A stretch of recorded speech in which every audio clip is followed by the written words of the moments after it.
Tales of Iron 2, Whiskers of Winter is the thrilling follow-up to the acclaimed action RPG with soulslike inspirations that took the gaming world by storm in 2021. Developed by the creative minds at Odd Bug Studio, who also crafted the original title, this sequel promises to deliver more of the captivating gameplay fans love. The story unfolds after the conclusion of the first game, as players venture into the icy realms of Ratdom. While the war between the rodents and the frogs has come to a close in the southern regions, a new danger emerges from the north. The Dark Wings, a malevolent force driven by a desire for revenge, now casts a shadow over the land. The protagonist of the game is Arlo, a young heir destined to become the Warden of the Wastes. Determined to confront the looming threats, he sets off on an extensive journey. Along the way, he must bring together the warring clans and hone his own abilities while nurturing his family's settlement. Join me in this new, suspense-fueled adventure as we embark upon a vast, snow-ravaged kingdom, home to giant beasts and ragtag bandits, in an epic quest to overcome an ancient, blood-starved evil. And don't forget to like, comment, and subscribe for more content on Tales of Iron 2 Whiskers of Winter and other exciting games. The paws of the Warden of the Wastes to raise as his own a secret of blood never to be told. Now, fate calls for a hero in a murderous screech, and one young rat will answer.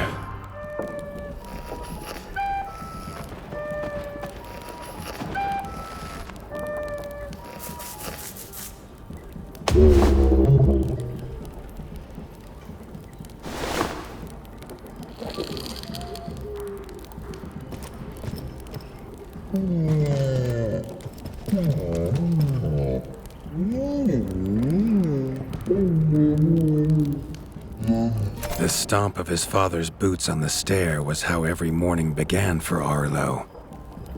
The booming shout to ready himself was louder still, but such was Lord Eivor's zeal at a new day. Dawn was breaking over winter's edge, and Arlo was yet to miss one.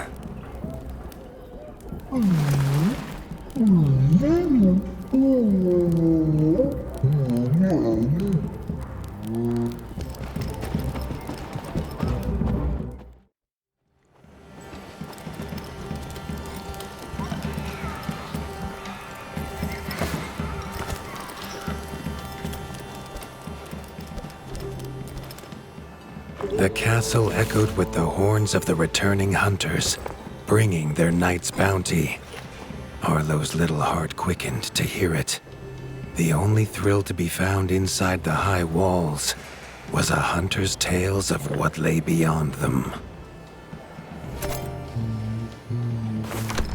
Arlo tells himself it's a good life here in Winter's Edge. The bustling of contented ratfolk, the crisp mountain air, and without the endless scourge of frogs the southerners suffer. Why should he want for more?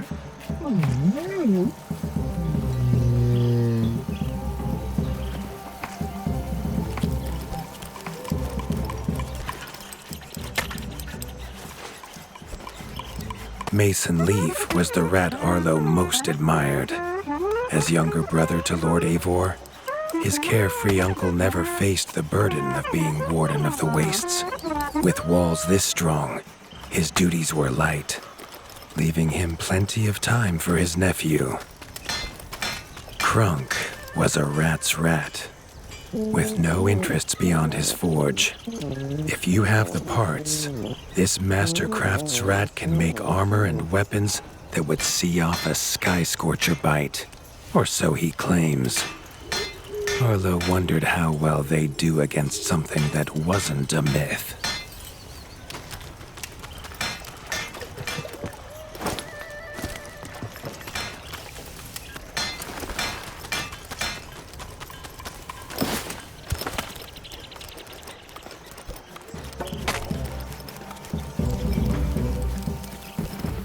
Arlo has no memory of his mother, but Hilda's food was a true taste of maternal kindness. With the right ingredients, she would make meals nourishing to body and soul.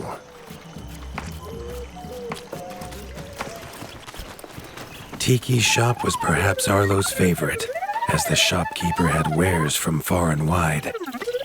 But getting him to part with his curiosities was never easy. There was no time for tales of the hunt today. Lord Eivor was already dividing what was an excellent haul, happy to see his people provided for. Arlo longed only to join the hunt, to see the ratdom or even the lands beyond. His father called it a fool's wish. Arlo's destiny was unshakable, much like the keep that would become his by birthright.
The hunters had brought unwelcome news. A family of the reviled creatures ratfolk called backstabbers had moved into the wastes. Eivor told his son to fetch his weapons.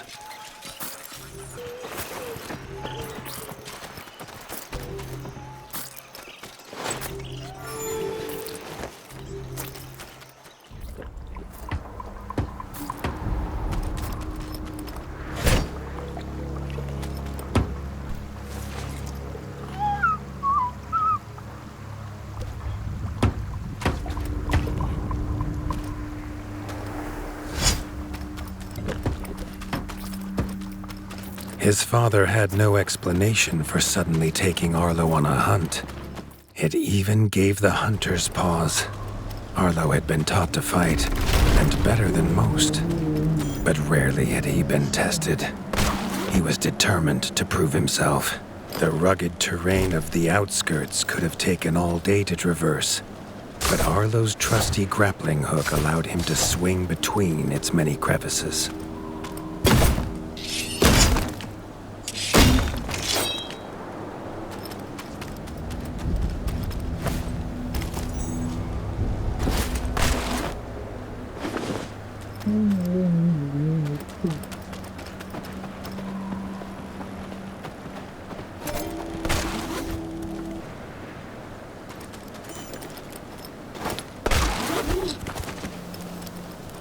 Arlo liked the feel of a sharp axe cutting through the vines. The wilds were part of his home, and nothing in them would frighten him. The famous frostberry bushes of the wastes were in full fruit already. Their juice made a healthy tonic, though Lord Eivor preferred them fermented. His father was a sturdy rat, built for strength, not speed. So Arlo found it curious that he challenge him to a race. The prospect of the hunt had filled Lord Eivor with a vigor that his son had not seen in years, or at least since breakfast.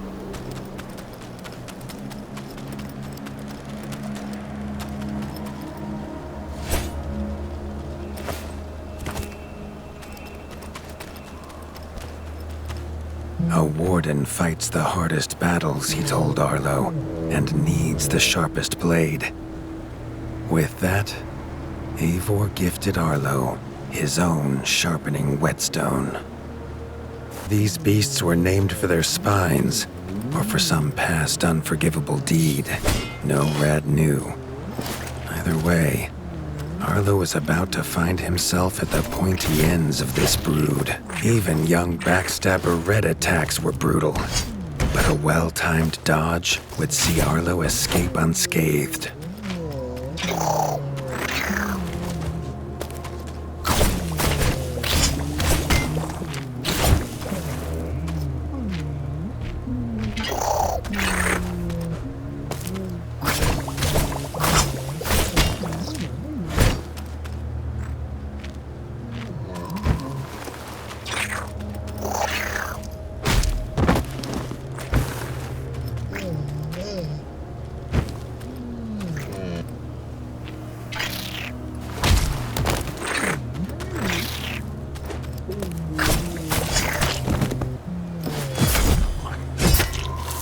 This backstabber lived up to its name with its deadly white attack, but Arlo's shield could block the deadly spikes.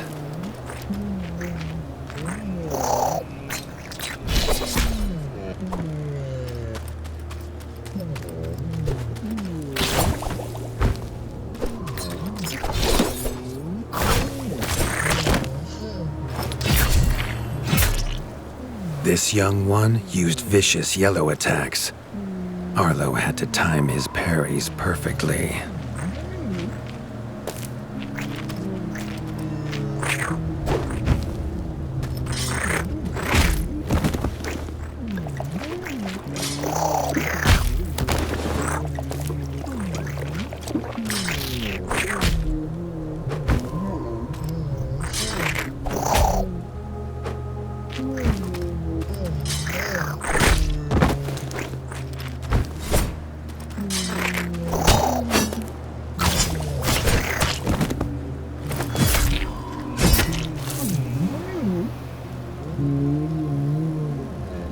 This mother had left her young to fight alone, but the same could not be said of Lord Eivor as he leapt to his son's side.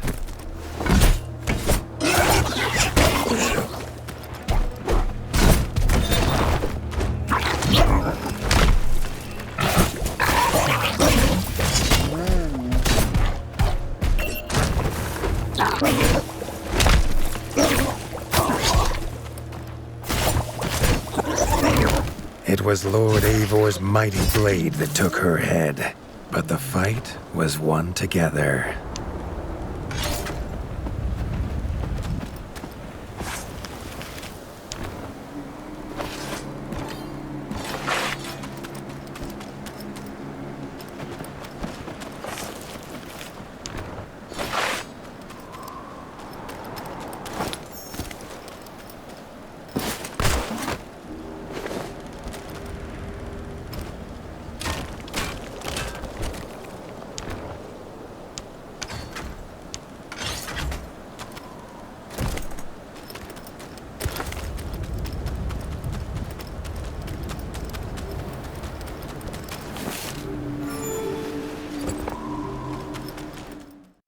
Arlo basked in his father's pride, almost as warm as at the fire inside Winter's Edge.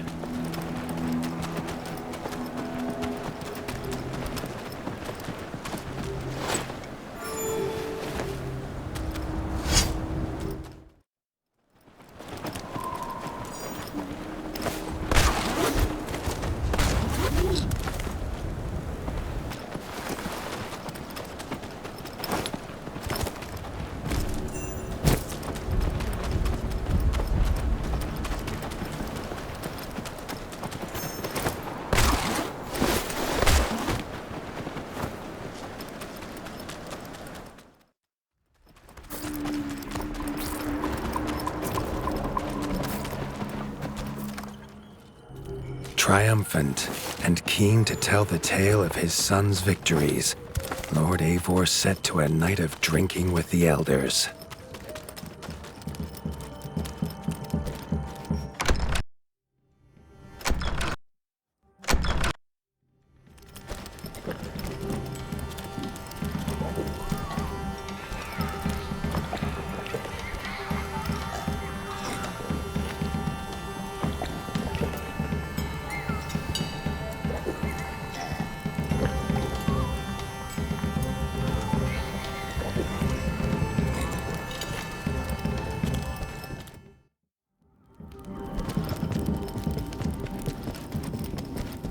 Arlo was reluctant to return to his bed, wondering how long he must wait to hunt again.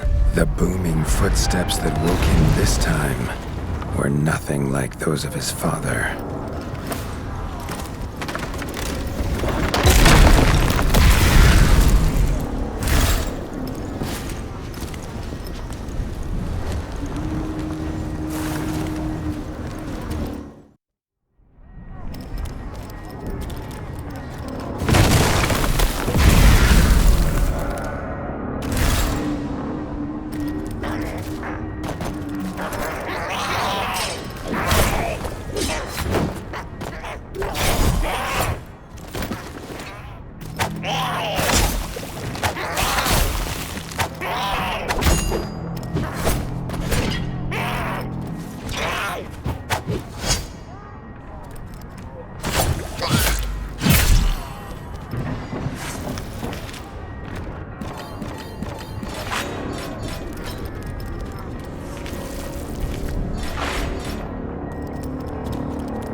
He had found his father.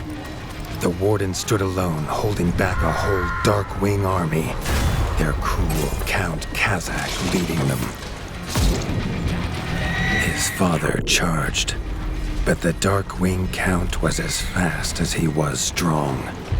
The Winter's crown tumbled to Arlo's feet, now without a head to rest on.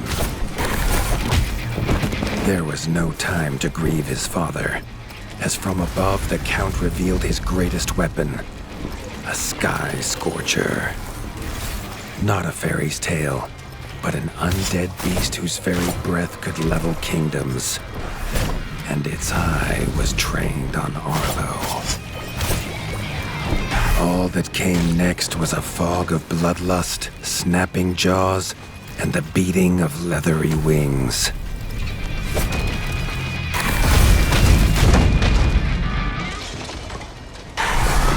But there could be no victory. Arlo awoke, groggy and warm to his father's shouts. Only he wasn't in bed. The warmth was from the fire that had engulfed Winter's Edge, and the shouts were his uncle's. The only other survivor of the Darkwing attack, Leaf was bruised and his hind paws barely steady. He'd seen villagers flee to the outskirts.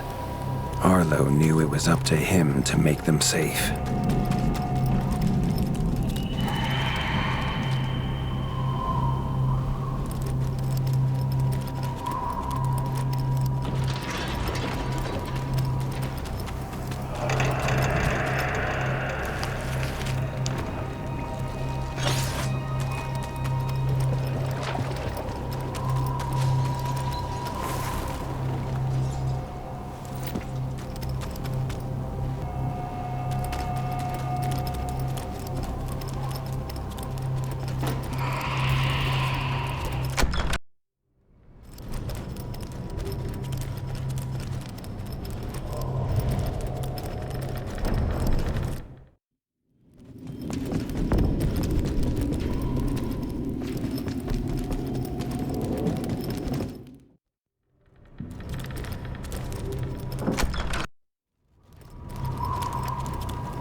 He'd know these anywhere. Krunk's smithy hammer and Hilda's chef's knife. Arlo wondered why they would leave them here.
With the attack at Winter's Edge, no hunters had come to check their traps.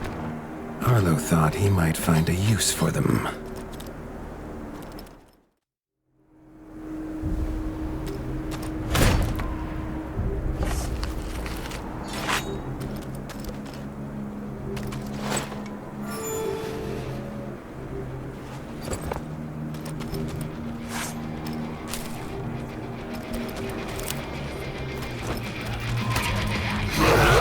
Arlo had found the reason his friends had fled. The taunting shrieks revealed that this was Baron Frostovic, son of the Darkwing who took his father, and therefore a perfect target for his revenge.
His foe was beaten, but seeing what had been inflicted on Hilda and Kronk, Arlo's need for vengeance was only growing.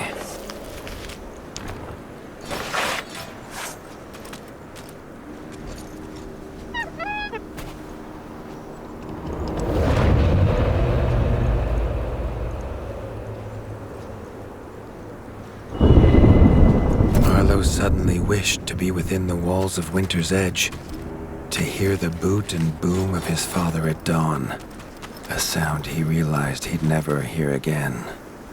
He needed to return to whatever was left and to make his plan.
Spent from his journey, Arlo fell into his father's chair, the one thing still standing in the ashy ruin.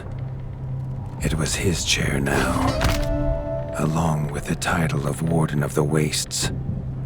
Arlo's shoulders slumped at the weight of it, but only for a moment.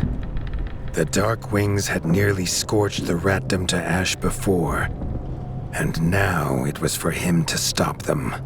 He was going to rebuild Winter's Edge, a beacon of hope from which to drive back the shadow.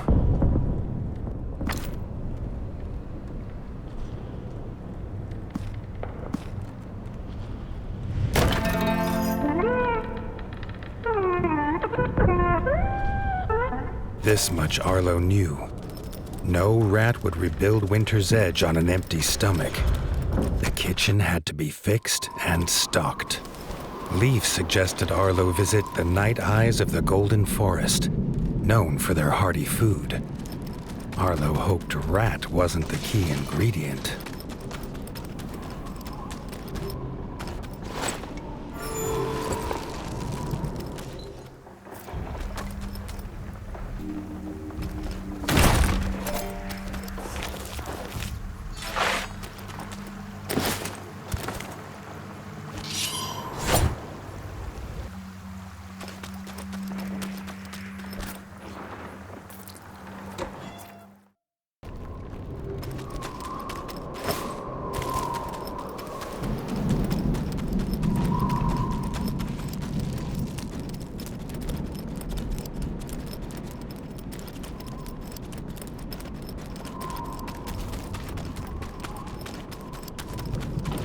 The smoke had attracted help in the unlikely form of a pirate.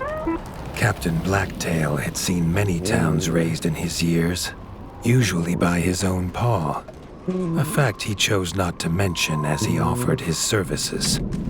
The ship King Rattus's Revenge would take the young warden wherever he had need to go. Autumnal gold canopy glimmered in the sunlight, held high by the silver boughs. There was no denying the wonder of the golden forest.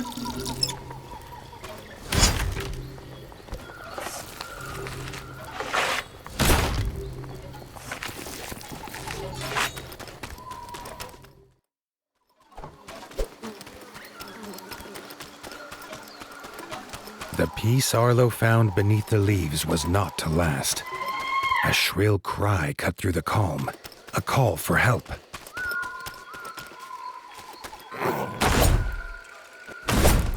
The hoots came from inside the bug farm, along with a stench of pond scum and villainy. A frog trap.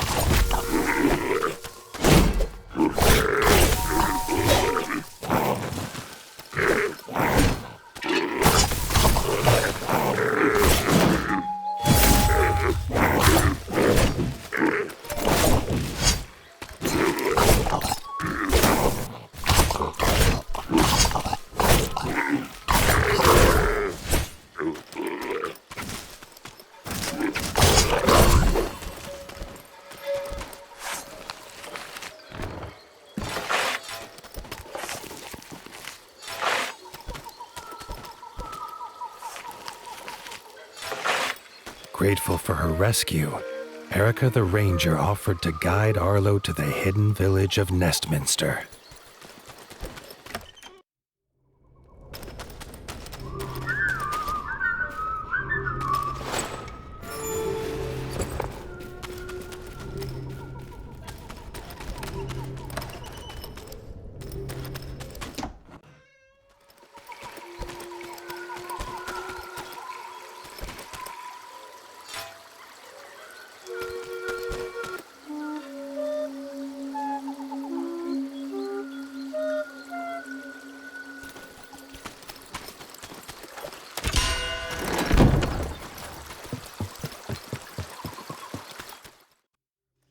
Nestminster's entrance was guarded. Under their helmet, the eyes of the guards seemed to glow. Was he prey walking into a hunter's camp?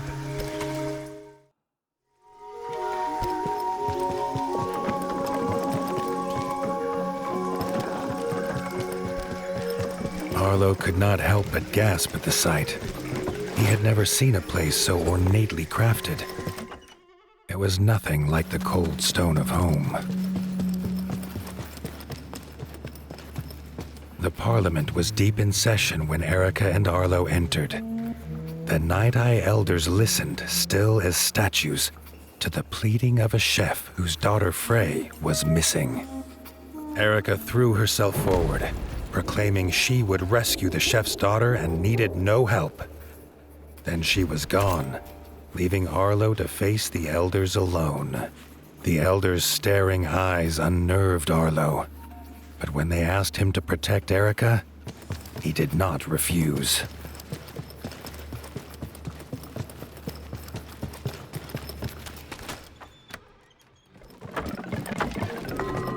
Frey's father told them she wanted fish for a new soup recipe. He told her never to go to the dangerous Moonlight Pond, but she was stubborn as she was brave. The chef handed Arlo a few poison antidotes without explanation. Arlo wondered what could go in soup that would have him so scared.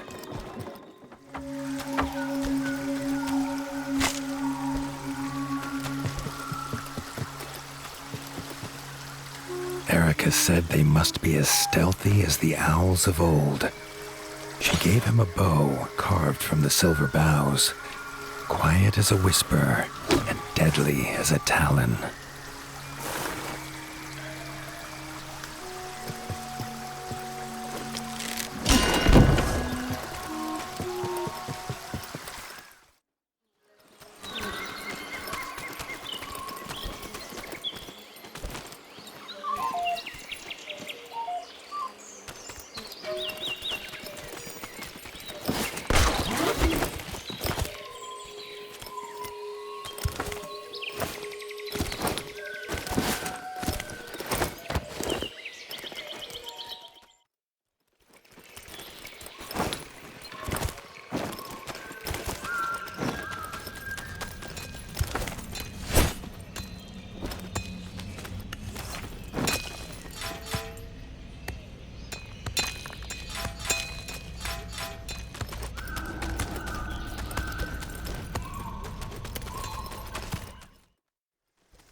white feather.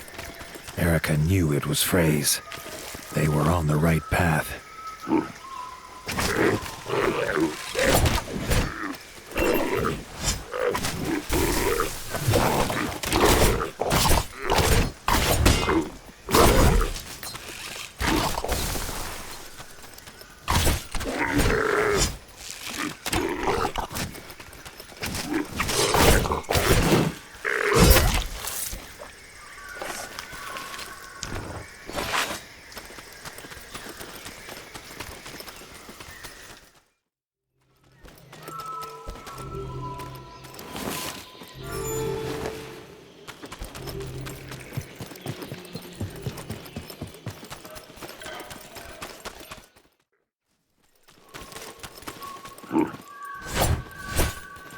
Frog scouting party squatted in the mushroom farm.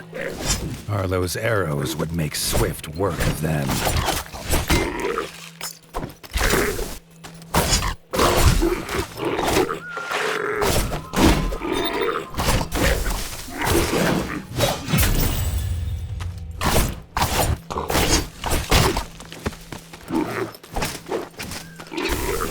The farmers emerged, shaken but grateful. Arlo had never met stripe snouts before. Badger brothers Marco and Lorenzo's keen eyes had seen Frey go by, headed for the pond.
At Moonlight Pond, Frey was already preparing to leave. Her hunt, it seemed, was not done. With a hoot about an egg, she was gone.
The sky flashed with a blinding light. Suddenly, towering before him stood an imposing figure, his flaming sword heating the air around Arlo. Thrusting his sword into the air, the stranger imparted his gift onto the young warden.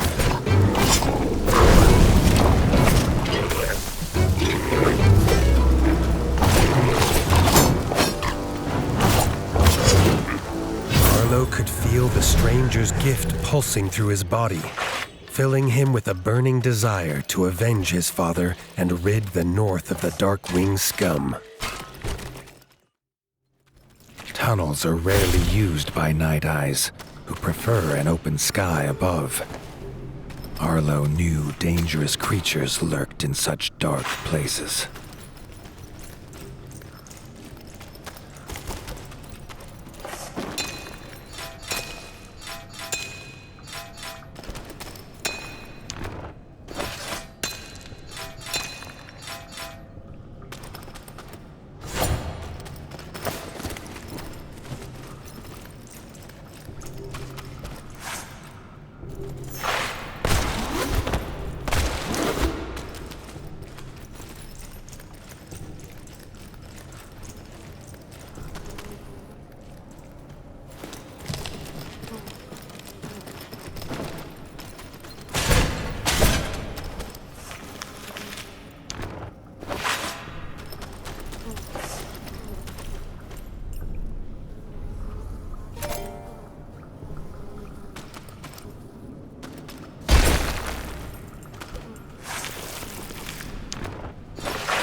Found a whole nest of eggs. She was uninterested in who the owner might be, but the mother slither scale was very interested in her.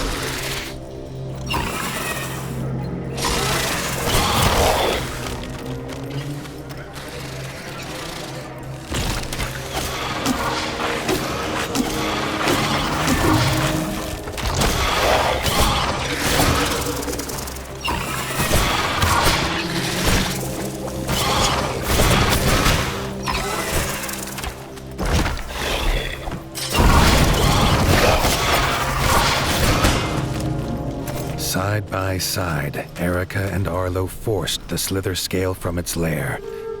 Erica would not leave Frey to travel alone. They would see him back at the Parliament.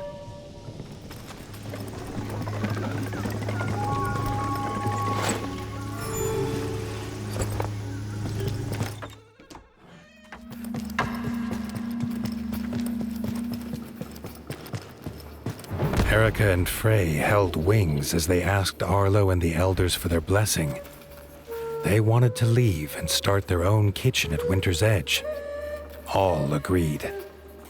Arlo hoped slither scale eggs would not be on the menu.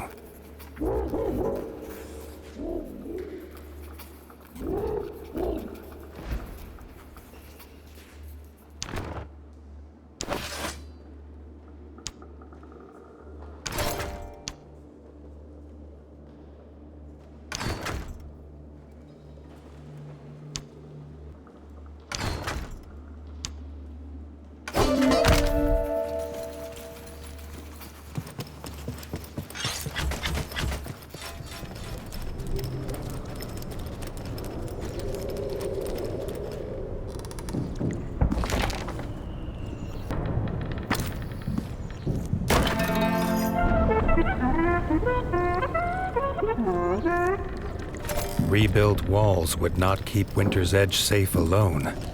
They needed weapons and armor, but had no smith. Leaf knew of a master crafter living in the rift, if Arlo was of an open mind.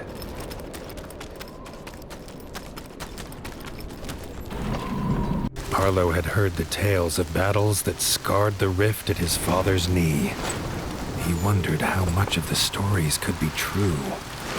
The ancestral home to the pond scum, the rift had seen endless war between rats, bats, and frogs. Even the river refused to pass through it now. Its muddy bed was grave to beasts and boats alike.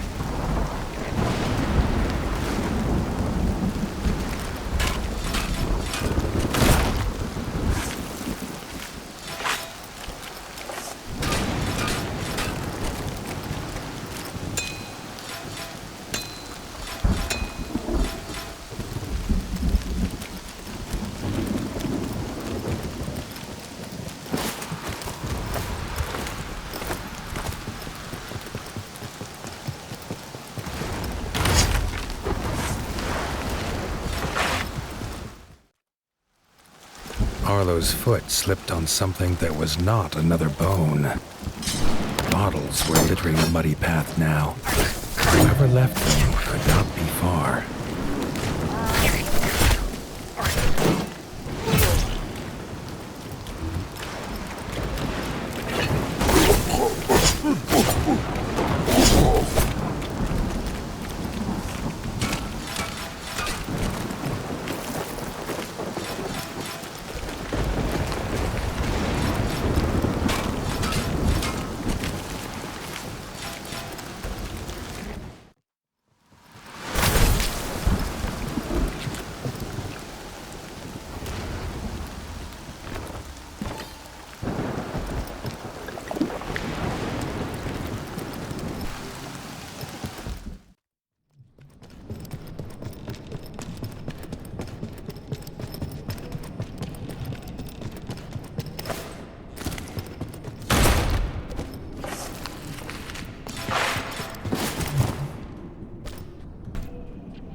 More bottles lay outside the forge, which was otherwise as quiet as every other dead thing that haunted this place. The pile of bottles was large, even for one who drinks like a merman, and it seemed to be breathing.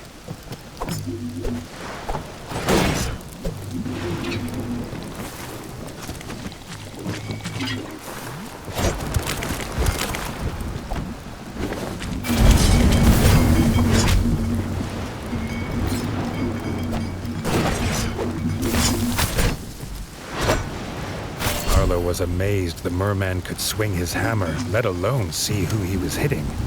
A couple of thumps on the head soon brought him to his senses.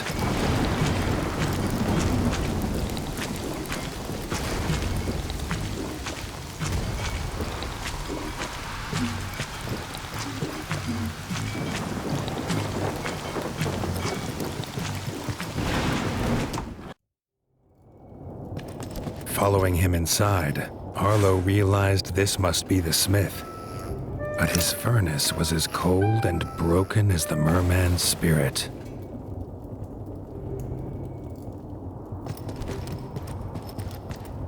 The smith hunted bottles as he told Arlo of his woes. The frogs had attacked the village. kidnapping his wife and apprentice daughters. He would not light his forge until they were home. This was a problem Arlo swore he could solve. The smith took some strength from this.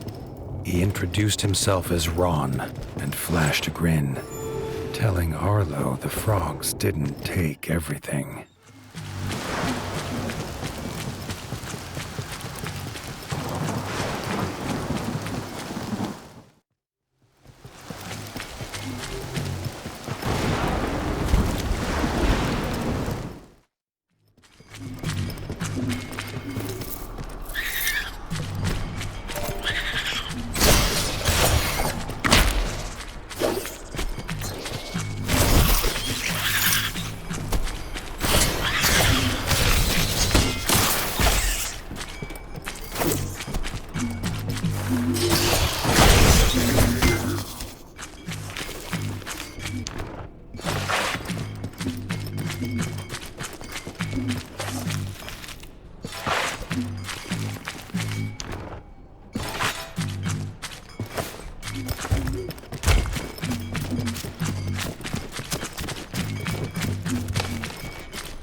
While hardly a full armory, Ron had what was needed.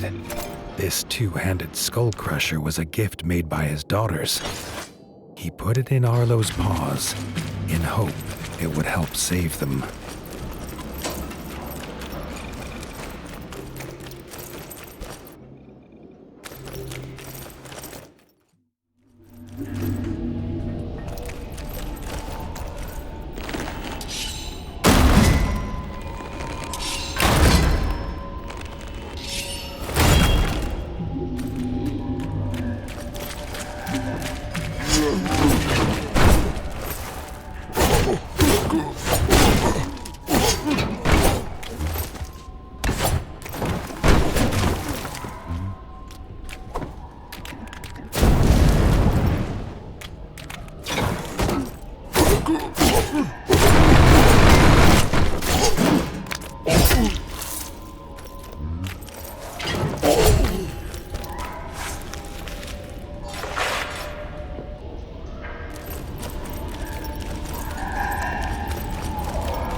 Together, the pair ventured on, heading towards the frog camp situated in the ruined temples.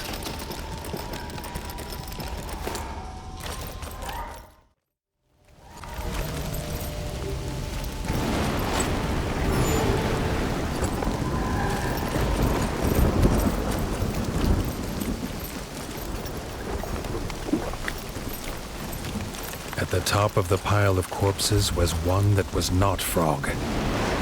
The smith let out a desperate cry at the sight of his wife, lifeless atop the pile.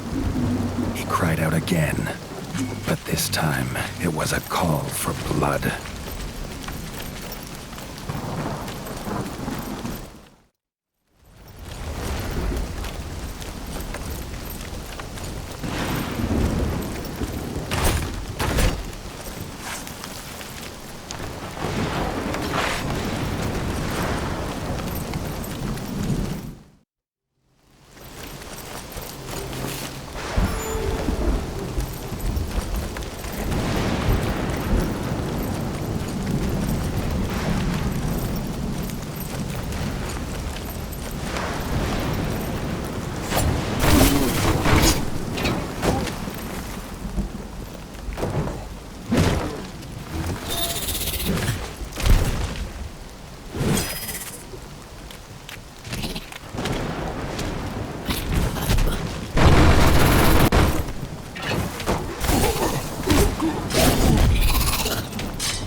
old rat that stood before Arlo was barely able to raise his head, and his one cloudy eye felt as though it was looking through the warden. As Arlo reached out his paw, the hooded rat slammed his spear into the ground, imparting his gift onto the young warden. Arlo was glad to have met the old rat. Although he looked old and feeble, Arlo was sure that he was more than capable of looking after himself.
Before Arlo could act, Ron was in the clutches of the enemy.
Approaching the statue, Arlo could feel the familiar buzz of power coursing through his body once again.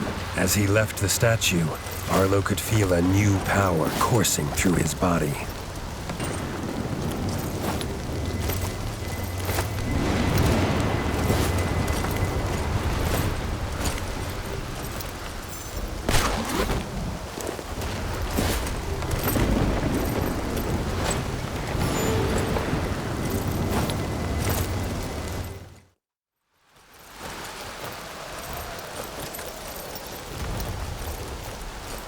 Something else came his way.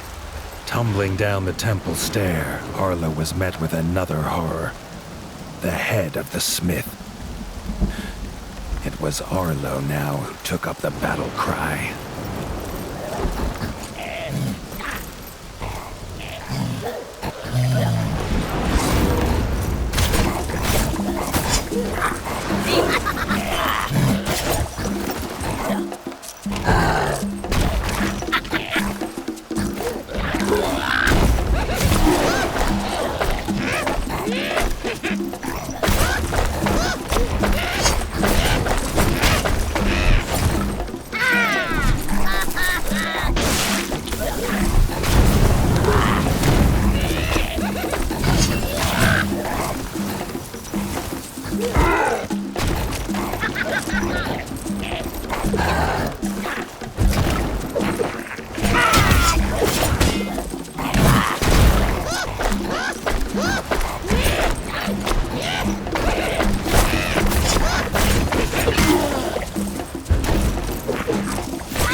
tried not to think of how many friends, old and new, lay dead. He still had more to do. Rita and Ruby were free, but without their father, there was little for them here. Arlo offered them a new home at Winter's Edge and a forge to continue in their father's footsteps. The mermaids were grateful and said they would find their way to the keep once they had laid Ron to rest.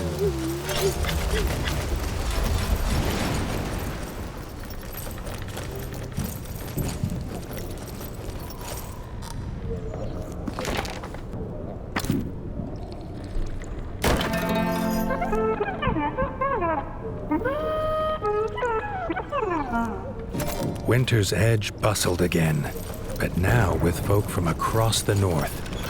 All were in need of homes and work.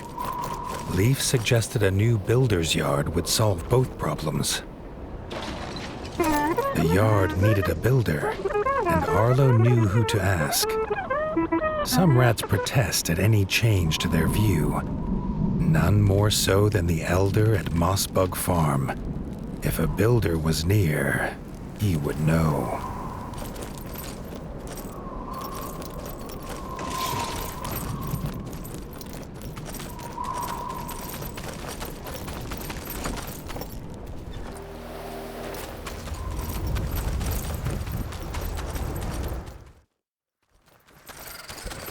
The glimmer in the dirt revealed an ancient runestone, perhaps fallen from one of the pillars that encircled this tomb.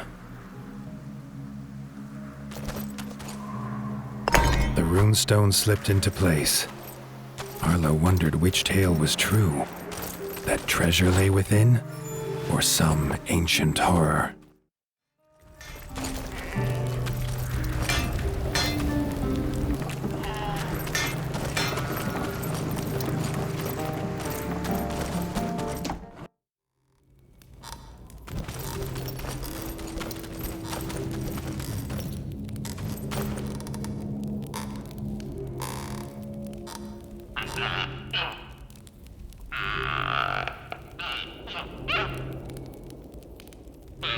On hearing that Arlo was warden, the old rat was quick to report a beaver had moved onto the hill, rebuilding the old shack, and that maybe Arlo should check his permits.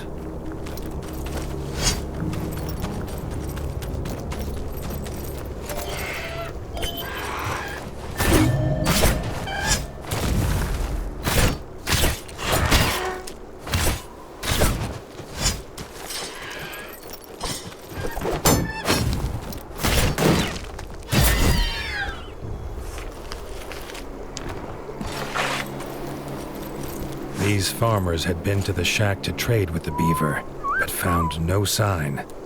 Perhaps, like these rat folk, something else had found him first.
The sky once again burned bright with a flashing light, but this time it was accompanied by an eerie laugh.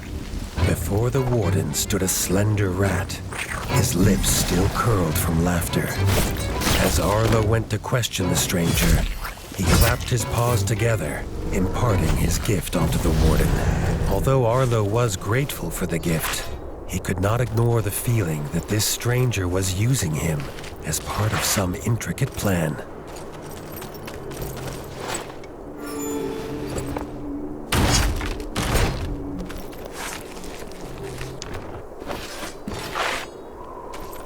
At the shack, the only clue was a tuft of fur and half-chewed logs, until he heard a snarl that stood Arlo's fur on end. A backstabber pup.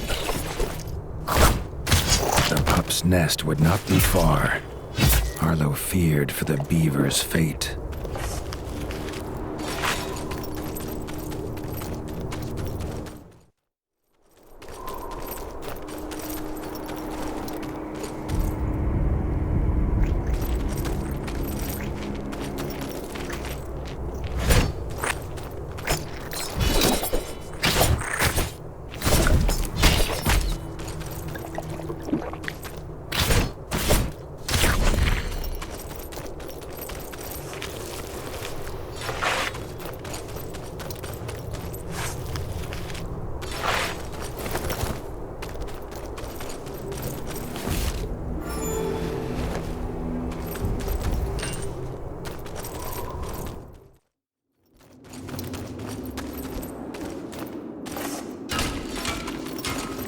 Beaver lay unmoving, another death on his conscience. The culprit stood before him. Arlo did not have his father to aid him. This time he would fight alone.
Backstabber lay defeated, and Arlo paid his respects to the beaver, who leapt up at Arlo's paw. Playing dead had spared his life. A chance to work and live at Winter's Edge brought a sparkle to Billy Beaver's eye. He could not wait to get his teeth into the stone of the mighty keep. Arlo hoped he did not mean it literally.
Leaf had news from the docks.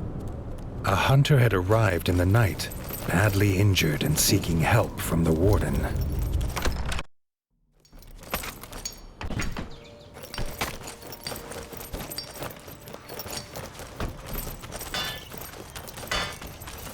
The young hunter was unsteady on his paws and seemed afraid. Leaf bid him tell his tale. Tuck and his family were royal hunters. They had been sent by the king to the rift, but met with disaster. At the temple ruins, a strange creature from the sky had taken his father and brother. Though made for the temple ruins once more, the Darkwings returning so soon troubled him. He hoped the rotting corpses of frogs he'd left to fester had not been the cause.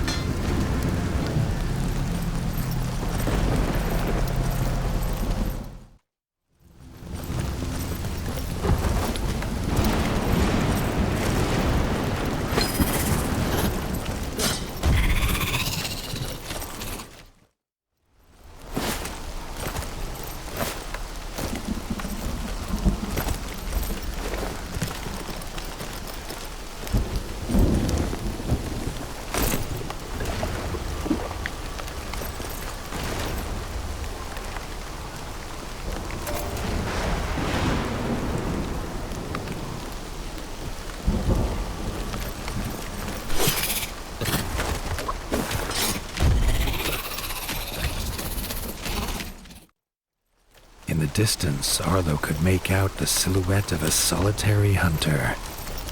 Maybe this was the rat he was looking for.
The ranger proclaimed he was Robin of Longtail, first hunter to the king.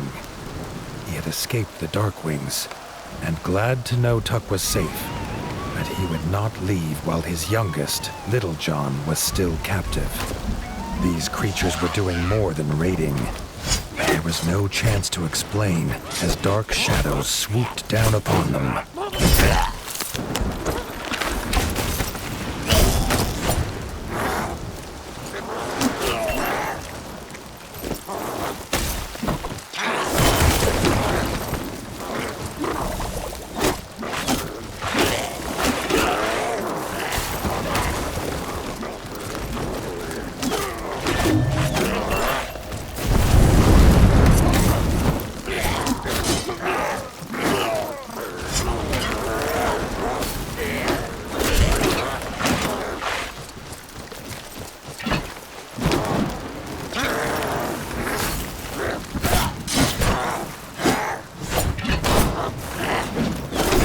Ruins were near.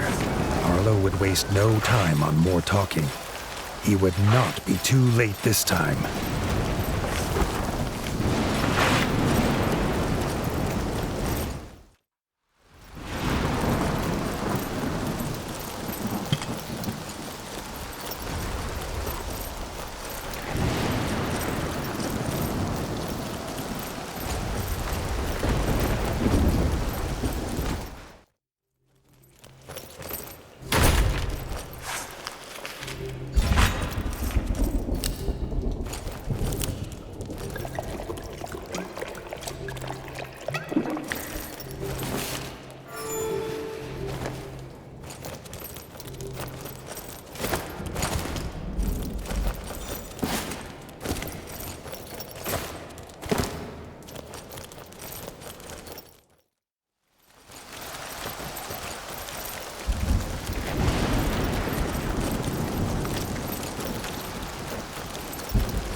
Frog corpses were here still, but strangely rearranged.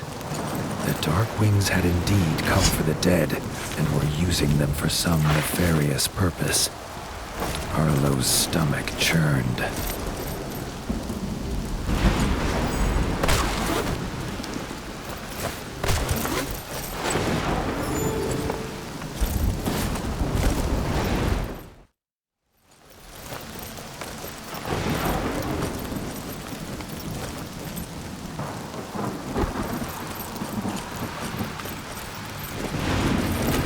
They came to the top of the ruins, they saw Little John. His smile at the sight of his father was the last he ever made. In a flash of bad teeth, his young life was ended. Robin's rage was terrible. He charged at the Darkwing, unleashing a hail of arrows.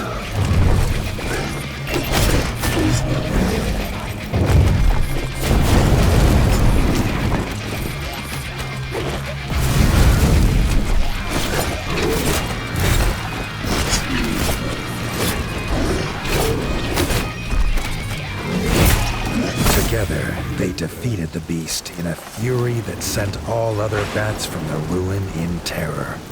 Robin was bereft. It was meant to be a simple hunt. He could not understand these flying abominations. Arlo offered what solace he could. Tuck was at Winter's Edge, where Robin could take some rest.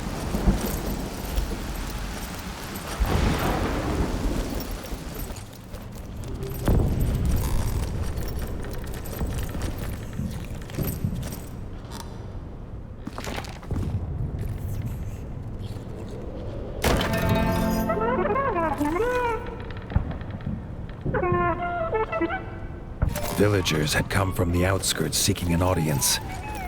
Arlo doubted they brought good news.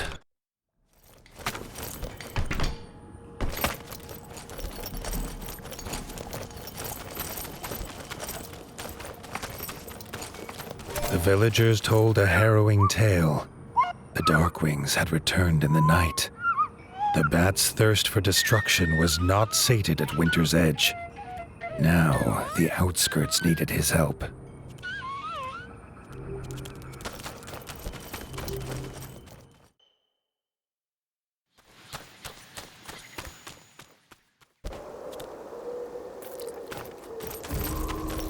shouts of fleeing villagers and the smell of burning bug stock greeted Arlo as he approached Mossbug Farm.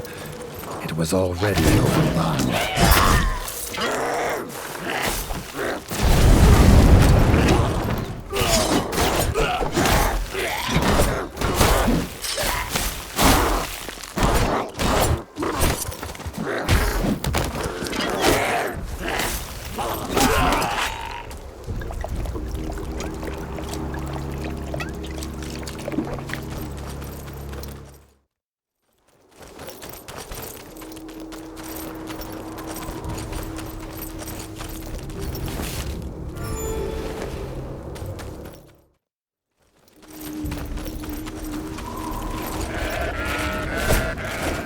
From the back of her Scorchling, the Darkwing General screeched her orders. This one would pay for the death of her son. They turned their evil eyes on Arlo.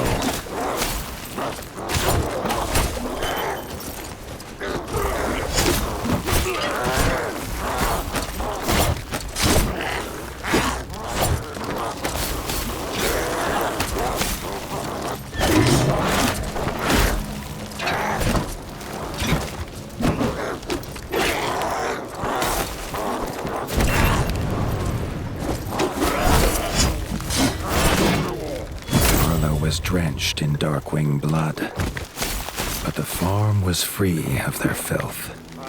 Robin freed the farm elder, but he was not the only prisoner. The Darkwings had taken more villagers to the castle ruin on the hill.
A familiar flash filled the sky, but this time it made Arlo's fur stand on end. The biggest rat Arlo had ever seen stood before him holding a hammer that no mortal could lift, let alone swing. Before Arlo could talk, the giant lifted his hammer into the air and passed his gift to the warden. Arlo could feel the stranger's gift bouncing around inside his body. A much-needed boost of energy in his quest to rid the North of Darkwings.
villagers were safe for now. Arlo asked if they would help at the farm. The bug milk needed to flow again.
Supplies were still low.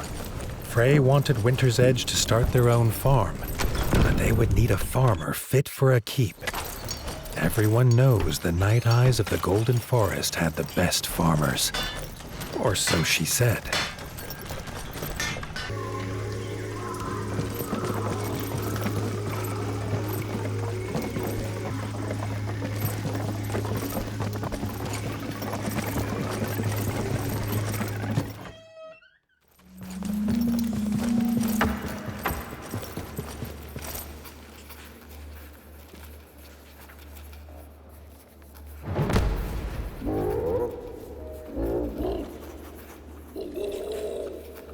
The elders had no time for the troubles of rat folk. They had troubles of their own. They told him to ask the Badger brothers. Arlo had liked the striped snouts and set off to find them. Approaching the mushroom farm, Arlo could hear Marco's voice calling an alarm for his brother. The warden's work, it seemed, was never done. Lorenzo had gone underground foraging for rare mushrooms but had not returned. Marco was sure something had happened. Arlo offered his help at once.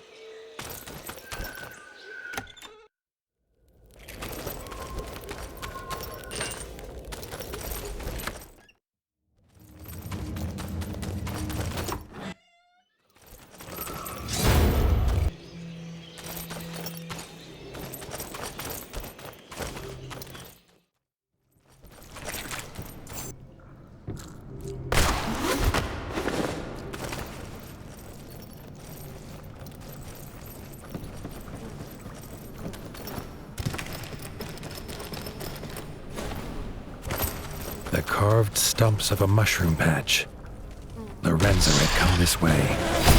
Arlo hoped that, perhaps for once, this meant his quarry was safe and well and not in mortal peril.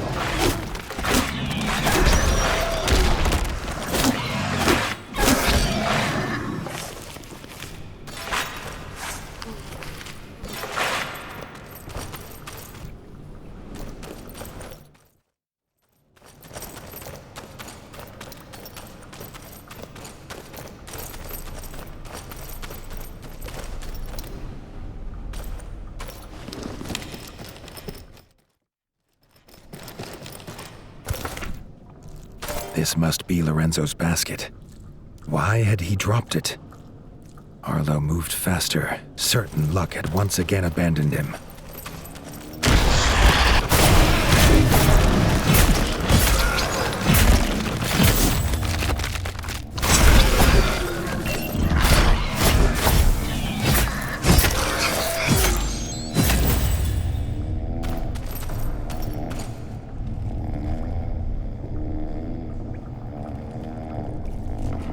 Lorenzo had passed out in the mushrooms, drunk on spores. Arlo smiled with relief. He knew only one thing would wake him: a stink bug. The bug farm might have what he needed. Lorenzo could sleep safely here until he returned.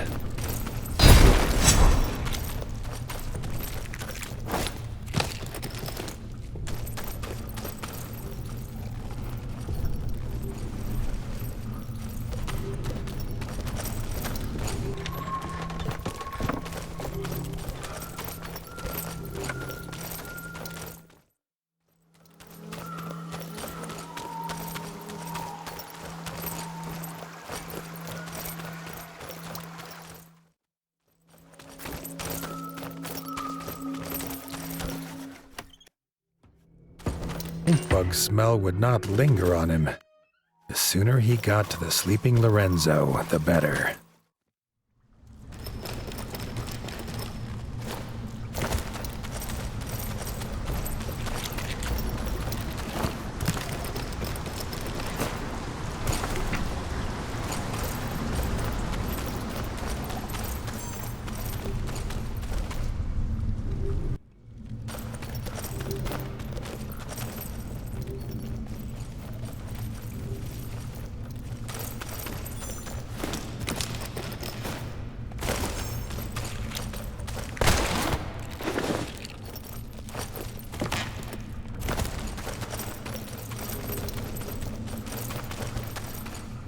Lorenzo was gone.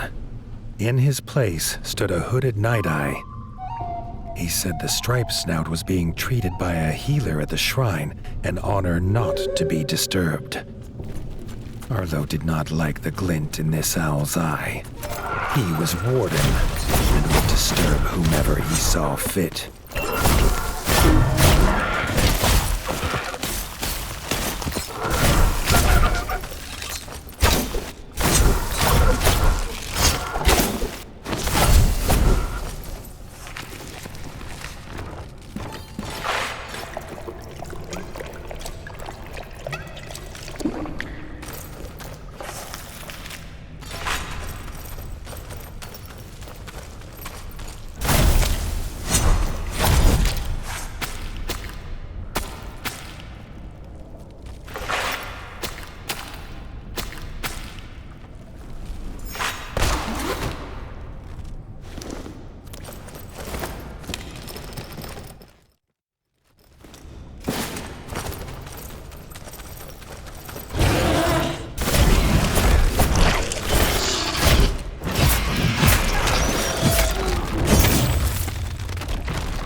eyes circled the shrine. As Arlo looked closer, he saw Lorenzo, blood pouring from his arm. This strange cult of owls were no healers.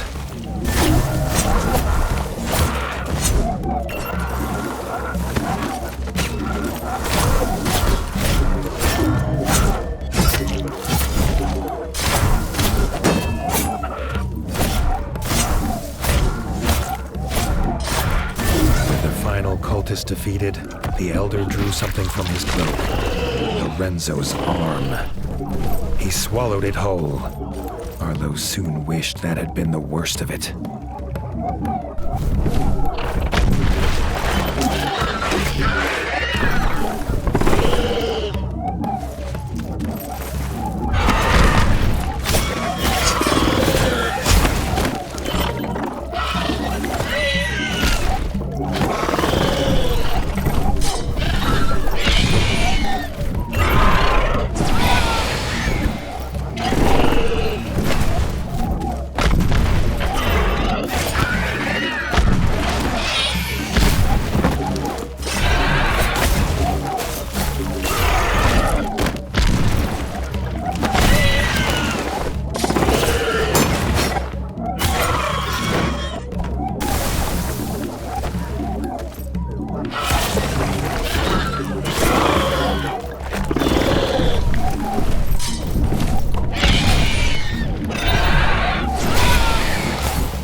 The were-owl was dead, and Arlo woke Lorenzo, who was as afraid as he was pained.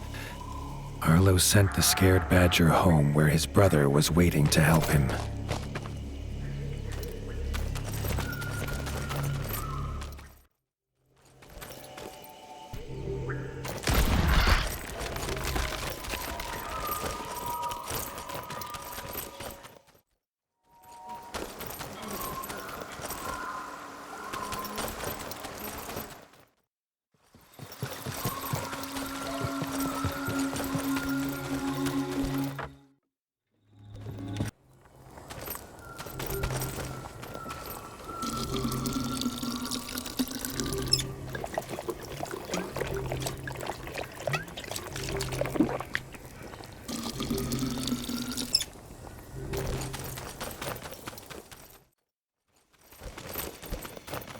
Arlo returned to the mushroom farm, anxious to check on the Badger brothers.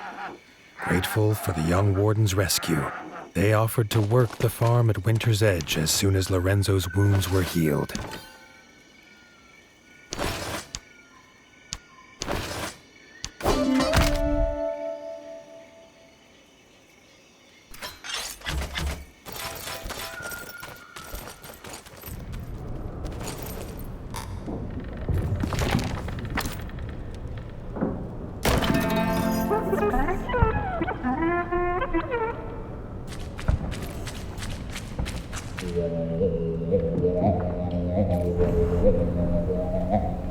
Rita had asked for this audience with the warden, as her father's tools were losing their power. Arlo offered use of his father's whetstone, but she said the power came from the god's blessing. She needed to take them to the shrine in the rift. The rift was a dangerous place, and he had little desire to return. Neither did Rita, but he would not see her go alone.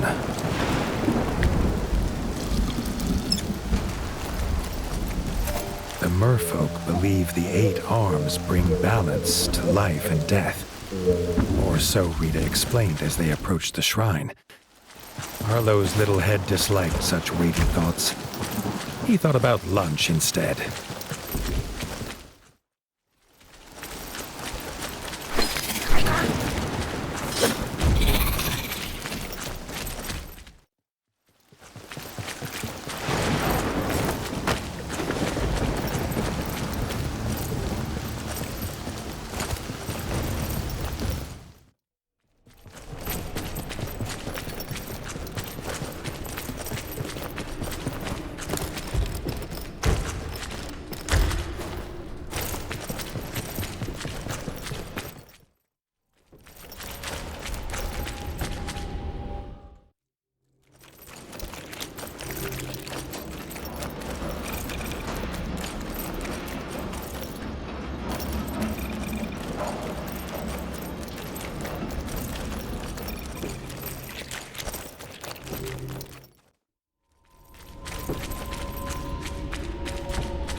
At the shrine, Rita realized she had forgotten the ritual.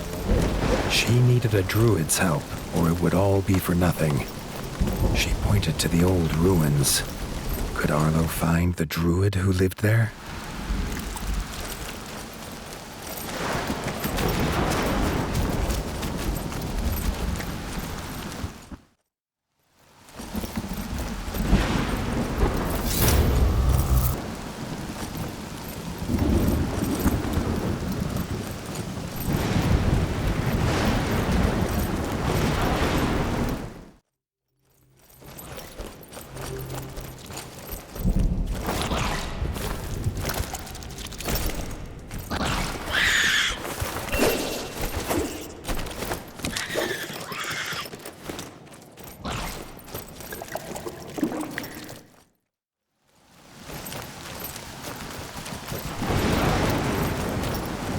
A trail of herbs seemed to be leading him to the druid. Arlo wondered what magics they made.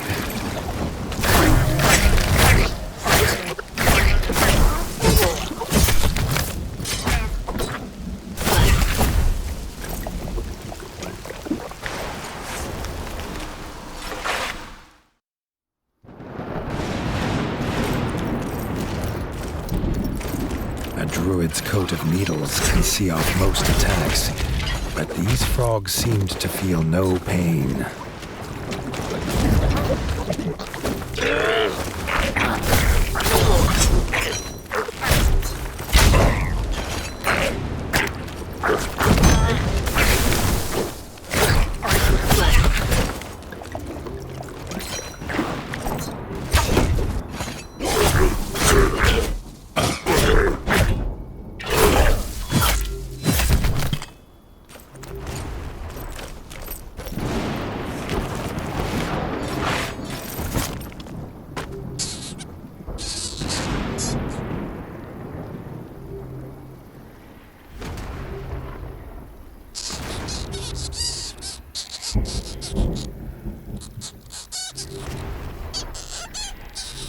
Thanking Arlo, the druid agreed to help with the ritual. But it could not be done without a special plant from the ruined tower. Throwing Arlo their tower key, they made for the shrine.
There was no sign of this powerful plant at the tower.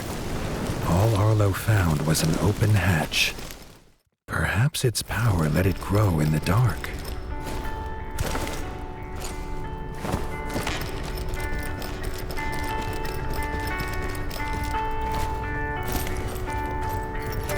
What Arlo found was a mole. His father had told him of these creatures who lived in sprawling underground villages, but this one was alone. Perhaps he'd seen the druid's plant. To his surprise, the mole said he grew it for tea and would be happy to share. However, nothing was ever simple. It was behind a bunker door and the fuse had blown. If Arlo found a new fuse, he could have all the tea he wanted. Arlo had no idea what kind of door problem could not be solved with an axe. But he remembered an object in the smith's stash that might be what the mole was looking for.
was confusing to Arlo how such a small object could open such large doors.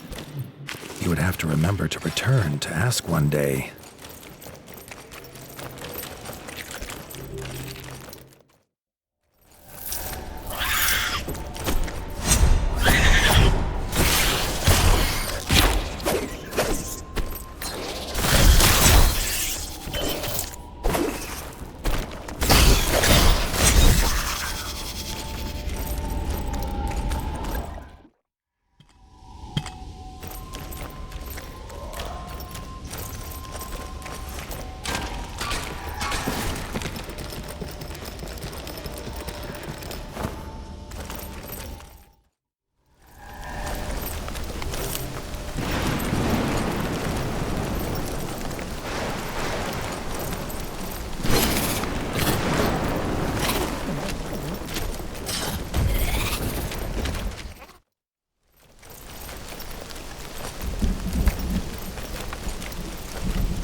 The mole squeaked happily as he slotted the fuse into a strange contraption. Arlo gasped as the room buzzed, bringing light without any flame. Nearby came the sound of metal doors scraping open.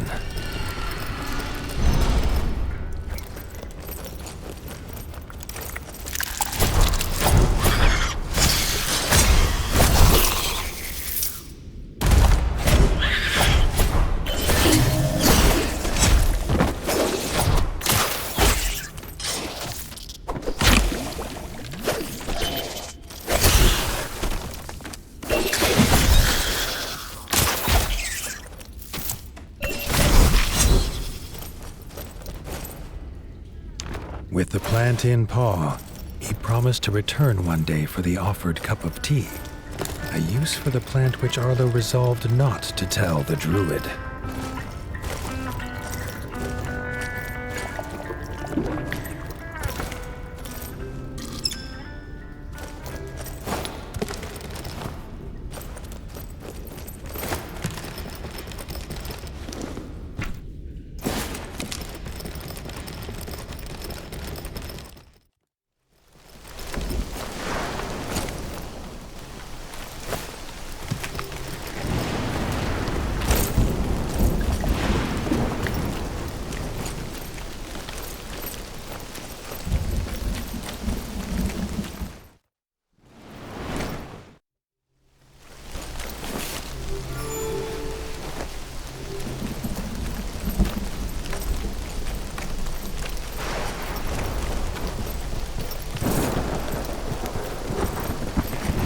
The druid already knew the tea recipe and directed Arlo to drop the plant in the cauldron, smacking their lips in excitement.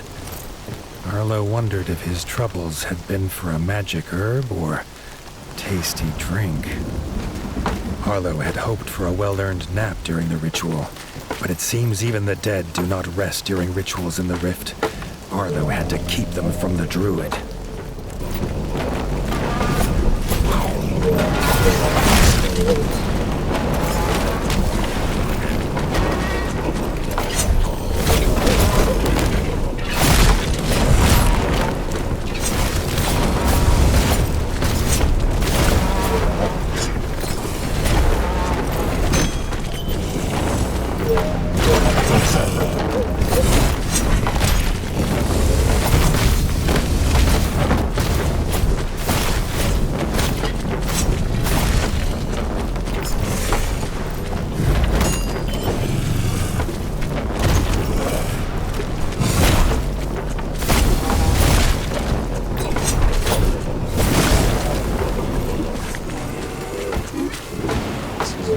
The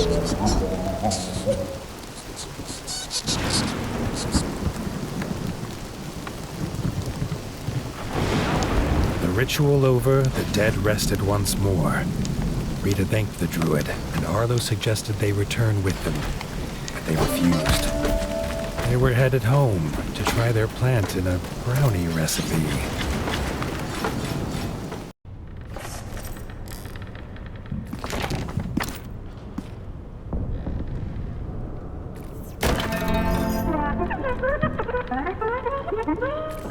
Tuck had settled in well at Winter's Edge, so much so he planned to stay and open his own shop.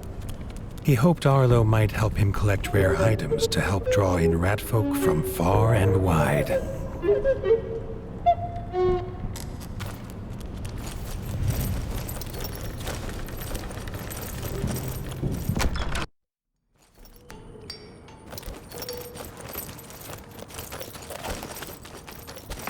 The young rat was excited.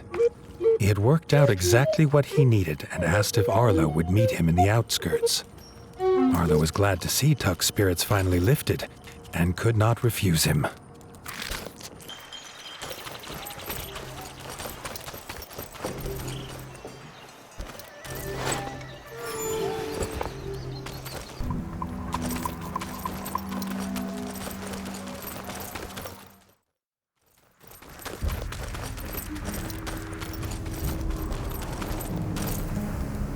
Another runestone in place. Arlo was nervous, his paws itching for his weapons. Perhaps when the war was over, the smith could craft him new weapons for such adventures, in a matching pair. At Mossbug Farm, Arlo started to regret his hasty offer of help. The farmer had seen a beast, and shouting something about luring it with bloodfruit, he went to hide in terror. Tuck grinned. He knew exactly where to go.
Arlo found Tuck at the bottom of Blackfoot Caverns, the fruit he needed just out of his reach.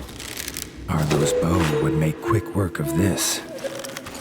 The bloodfruit burst open as it landed on the cavern floor, and seemingly in the next second came the terrible sound of beating wings.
With the fruit in hand, Tuck asked Arlo to come to Longfang Castle, where they would set their trap.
It was eerily quiet at the ruins. Tuck had everything ready for the trap. It only needed Arlo to toss the blood fruit into the cooking pot. The stench would be sure to attract the beast. They only needed to wait. A high-pitched shriek pierced through Arlo's dreams, and soon the flapping of wings was upon them.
Tuck asked if Arlo could carve its beak from the beast's remains, the perfect centerpiece for his new shop.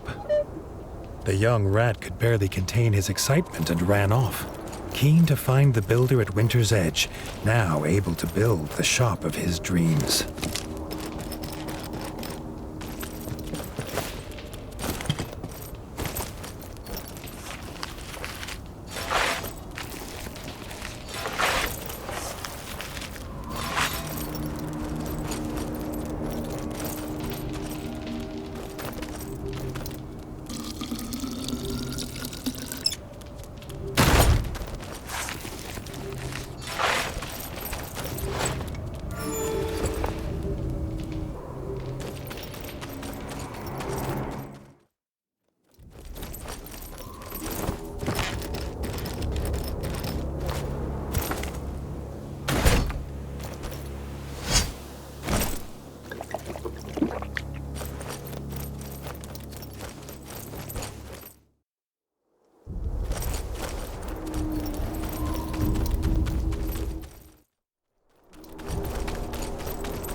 Ranger had come from distant White Whisker.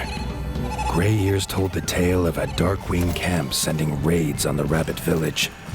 Arlo swore he would send the bats back to their evil ice mountain.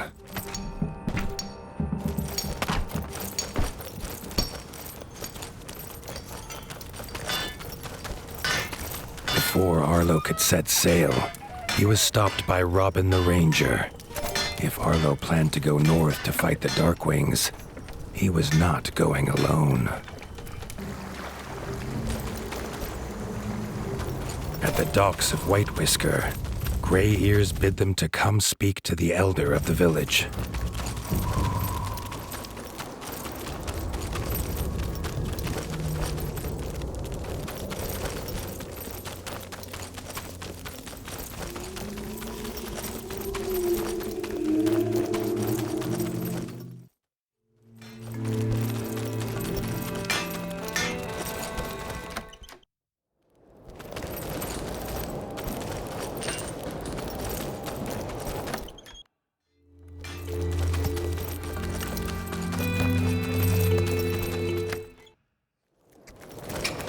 The rabbit's body was old and frail, but his mind was sharp.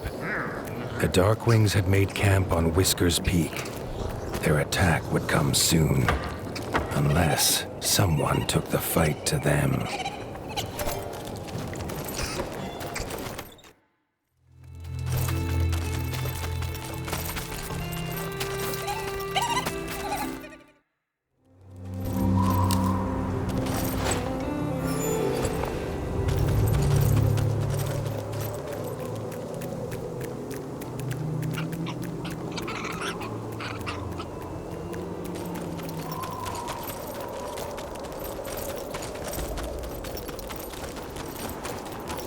As the pair traveled towards the peaks at the edge of White Whisker, the Bat's ice castle slowly came into view. Harlow knew in his heart that one day he must take his battle there. They had no choice but to fight their way to the camp leader. Defeating him would break the Bat's spirit.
Raised his war horn.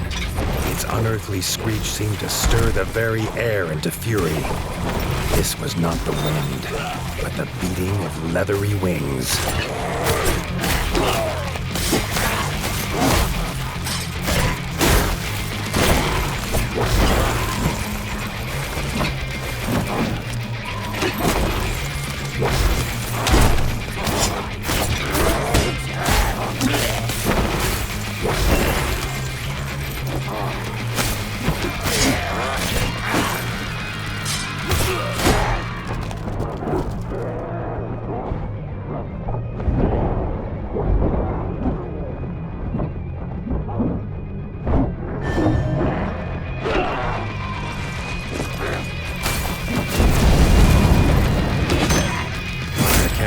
Was defeated, but they had to warn the rabbits.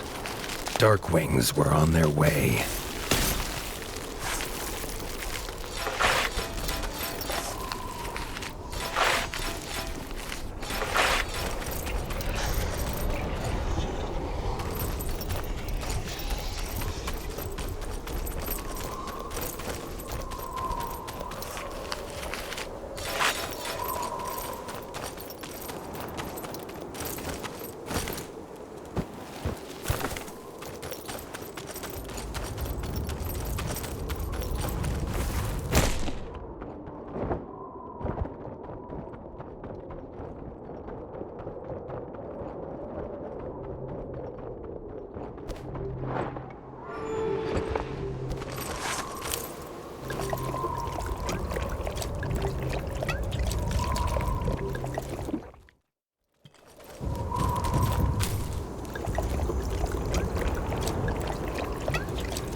Gray Ears and the Elder were looking for the source of that terrible screech, but there was no time to explain.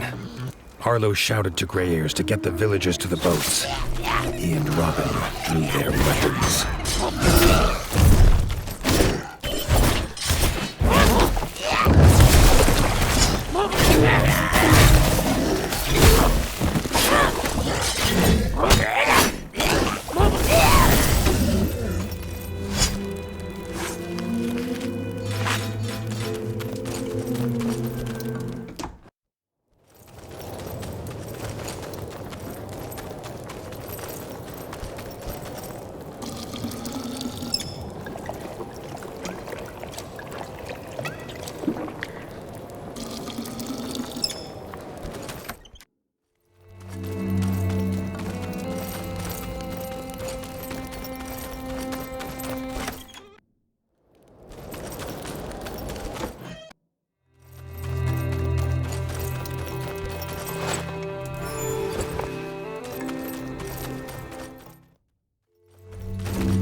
Gray Ears and the other rabbits were safe, but terrified.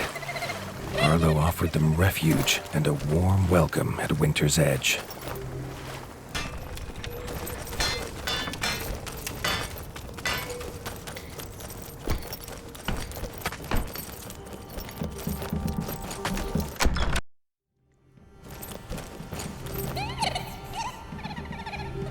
Arlo was as good as his word.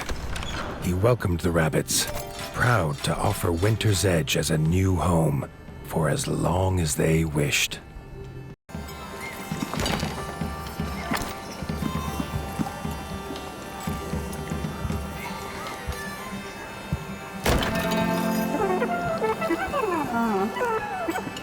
Gray Ears thanked the warden for his hospitality, but the droop of his ears and whiskers told Arlo there was a great weight on the rabbit's mind. The ranger could not contain his anger. The Darkwings had taken the warren, the rabbit's ancestral home. He could not rest here while they spread their filth there. The warden swore they'd reclaim it together.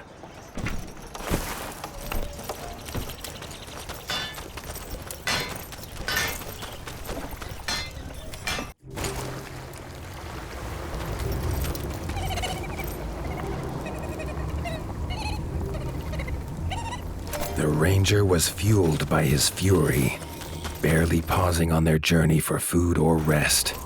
Arlo thought it almost matched his own. What once was a small village was now a foul Darkwing base, with all they needed to launch attacks all across the north.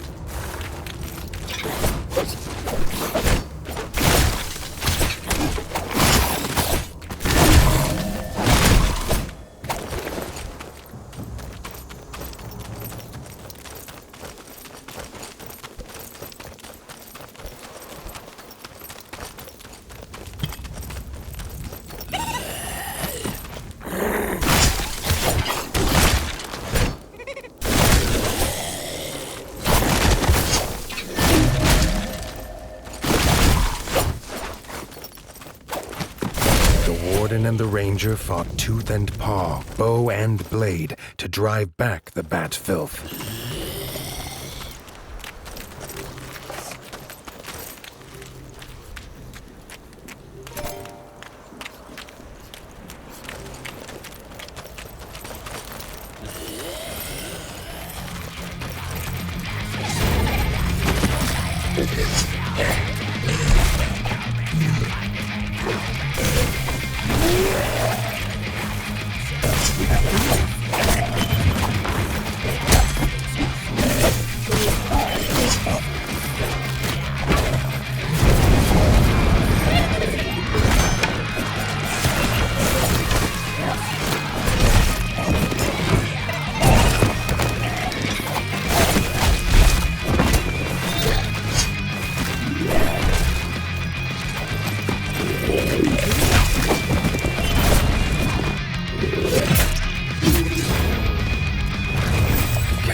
Kazakh had sent one of his strongest generals, Necromancer Guraz. His defeat would rob the bats of a great weapon.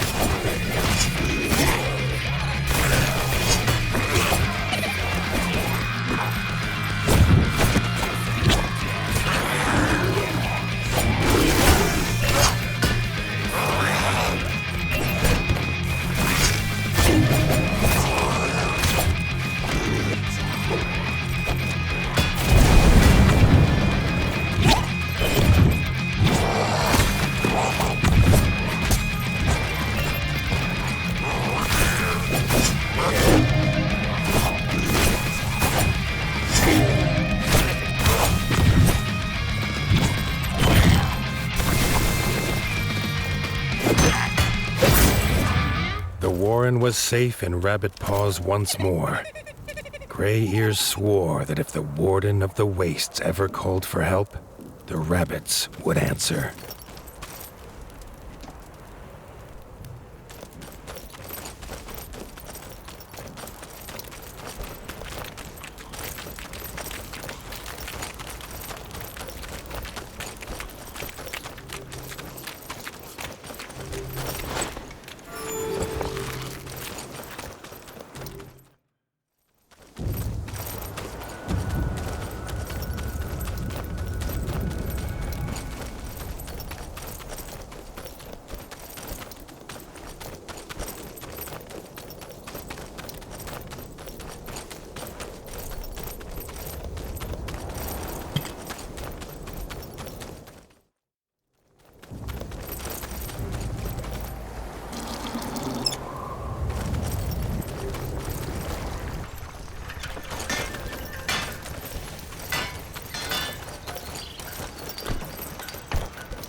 Edge, the rabbits celebrated that their homes were safe once more.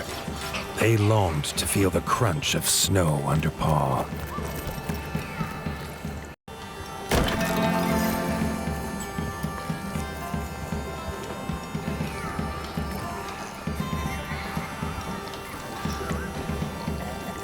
Despite all Arlo had done, the Darkwing threat was still growing. The North was running out of time.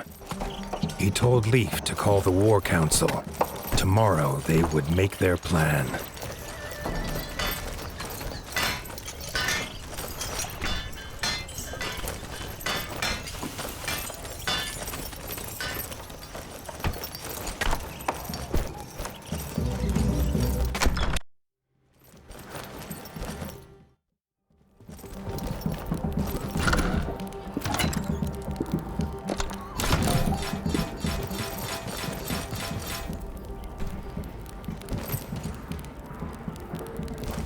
Arlo could not sleep a whisker. He wished more than anything that his father were here to tell him what to do.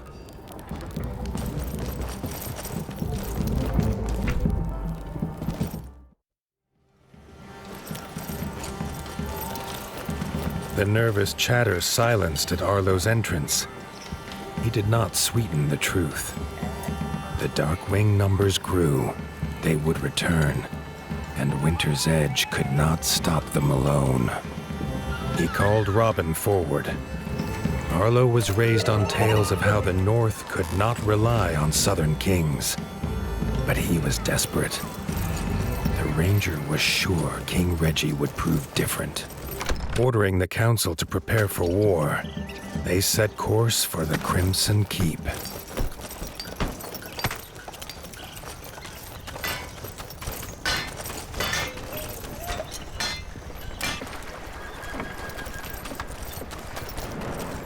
The Crimson Keep's dock was the greatest Arlo had seen. Robin explained it was built by master craftsmoles. He laughed, telling Arlo how rat folk believed their king paid them.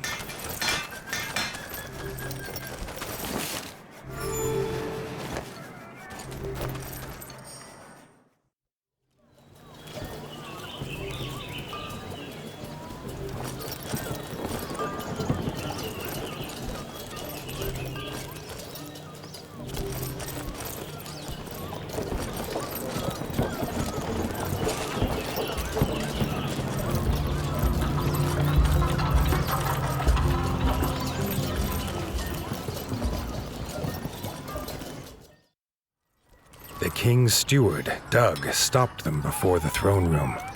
He started at the news of war and then rushed away, muttering about how the armor would need to be polished.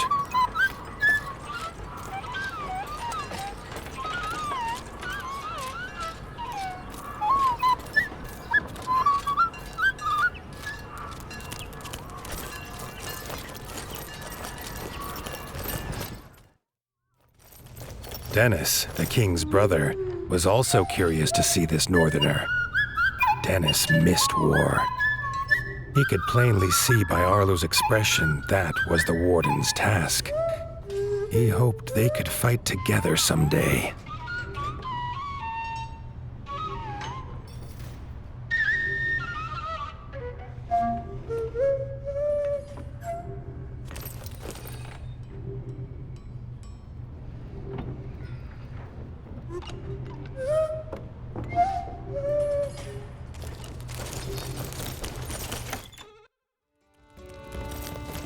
Arlo was nervous to meet this king.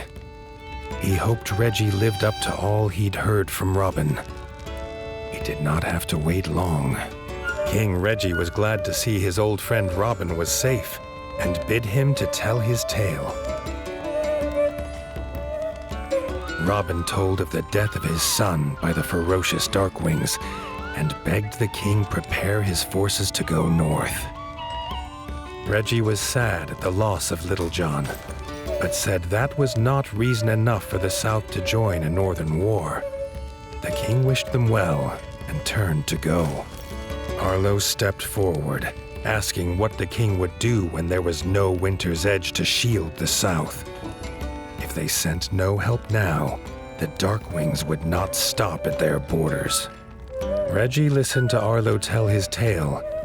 It brought back terrible memories of a father lost and a land left in ruin. A tale not unlike this young warden's. He held out his paw in friendship. King and warden, united, could stop any foe. The southern ratfolk would not simply leave the warmth of their homes for frozen lands they had never seen. A trial by combat would prove his worth. Arlo agreed. He would do whatever it took.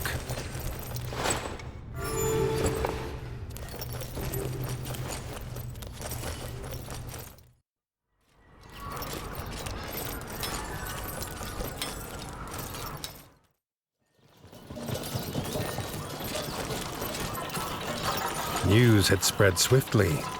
As Reggie led them to the tournament grounds, the streets were already full. Villagers craned their necks to see their warrior king and this strange northern challenger.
Doug was an unlikely opponent for the first round.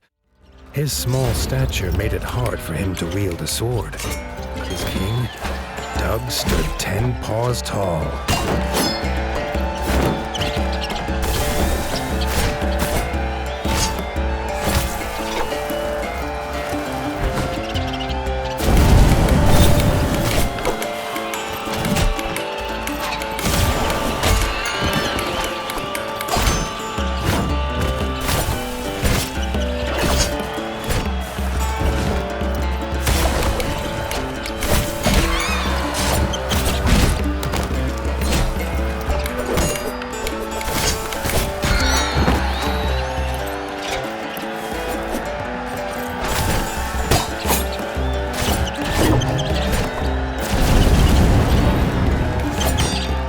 Doug was no match for Arlo's superior skill. Reggie could already see this would be a tournament that they would squeak of through the ages.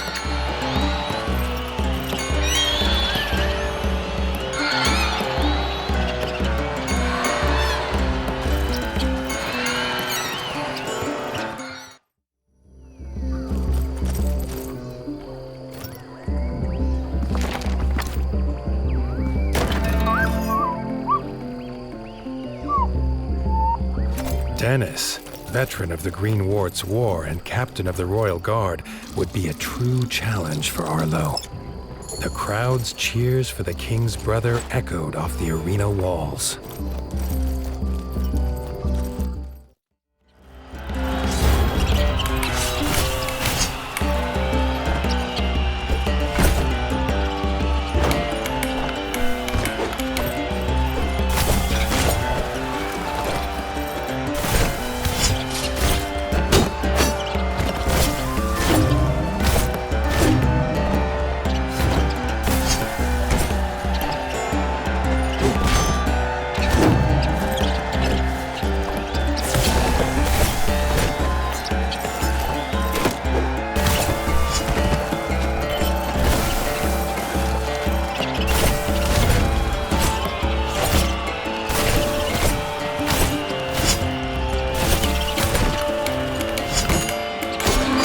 Was a veteran too, used to fighting monsters and darkwings with ice under paw. Dennis did not compare. Now the crowd cheered for him.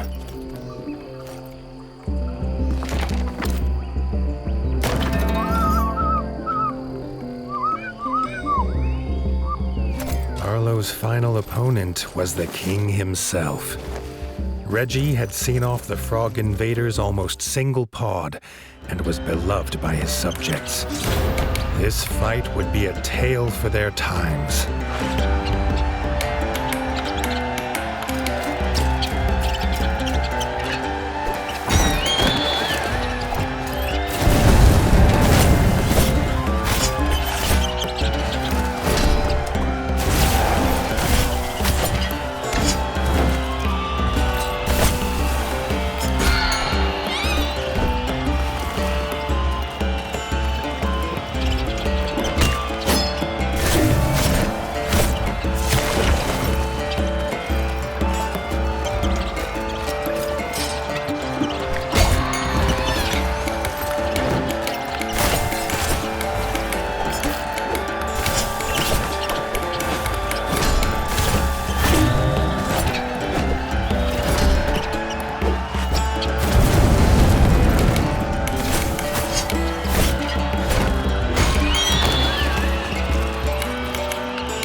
In stature and skill, there was not a whisker between them. They shook paws in truce. No rat could doubt Arlo's worth now. Reggie said to meet him by the docks. Together, they would wipe out the Dark Wings once and for all. Together, they would attack Mount Cauldron.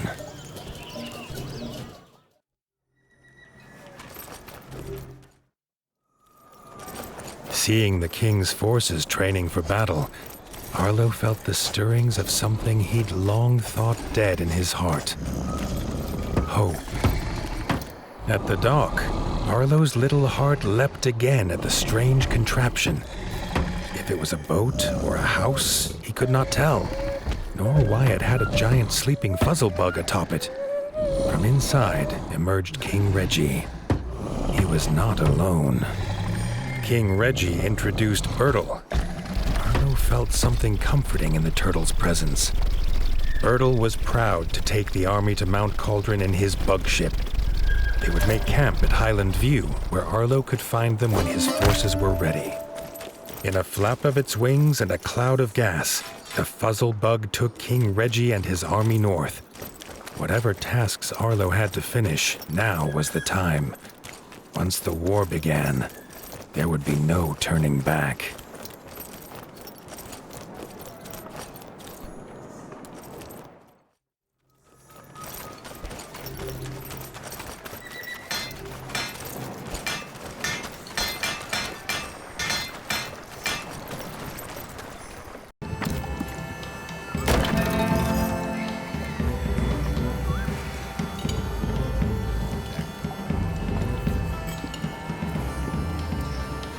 Winter's Edge, Arlo told Leaf to gather all the clans.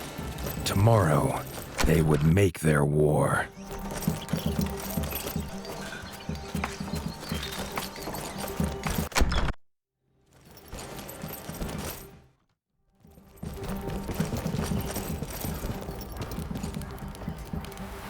Arlo went to bed, for once without despair. The king and the warden's forces together would make a last stand. They would sing of it forever. He wondered what sort of tale it would be. The clan's leaders listened to the warden and king's plan. They were nervous of this flying contraption, but their fear was as nothing compared to their iron will. They would take the mountain, the Sky Scorcher, and Count Kazak himself. Raising their weapons in salute, Arlo was glad to see his friends united, though the feeling was bittersweet. It seemed impossible all would return.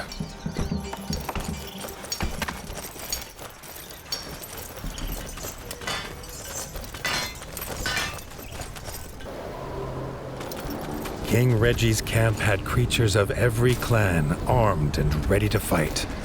At its heart, Bertle waited. Arlo felt again the sense of safety at the turtle and took it as a good omen. Bertle bellowed the order, and they felt the ground fall away. The ship lurched, as did the soldiers' stomachs. They held their nerve. Against the bats, they would need it.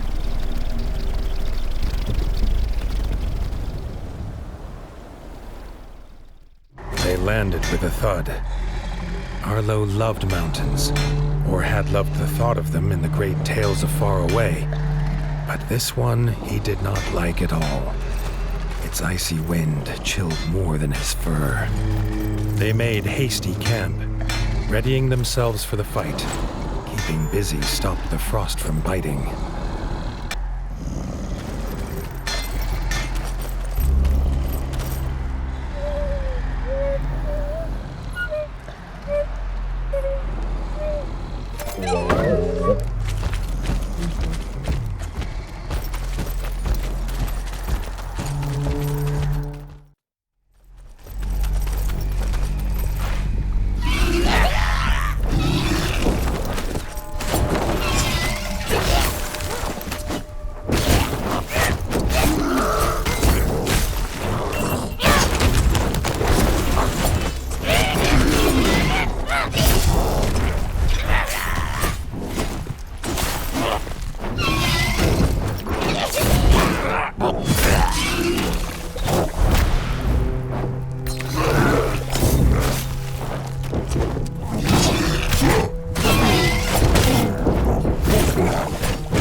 So it began. Side by side, the king and the warden hacked a path through the baths to the walls of Cauldron Castle. The way was shut, barred and guarded. Leathery wings beat all around. If they could not open the gate, it would be all for nothing.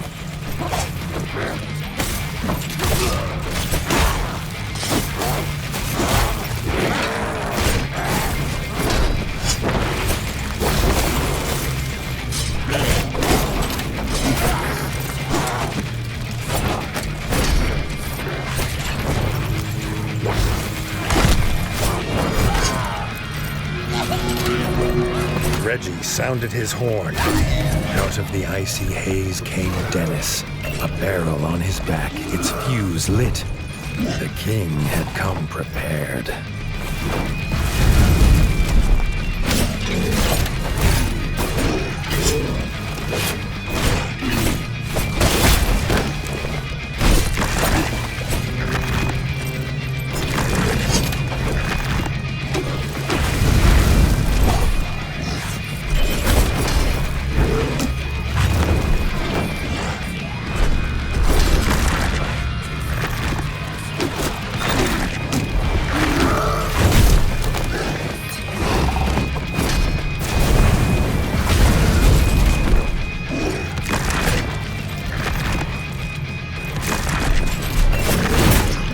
The gate was shattered with a boom that echoed across the mountainside.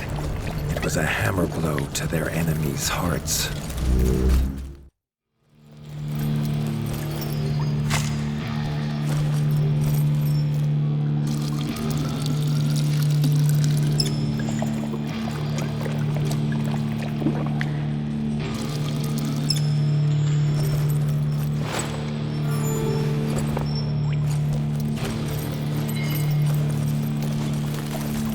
Inside the castle, they found themselves in the chef's store.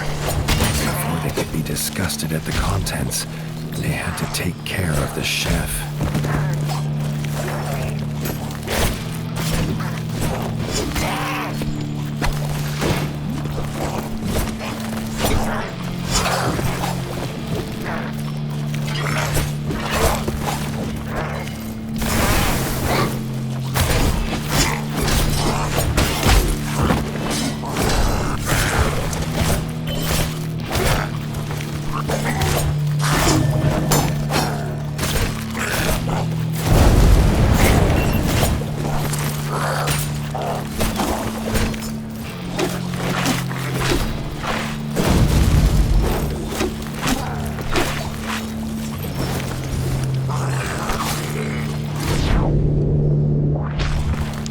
They moved in step, a flawless dance of blood and vengeance.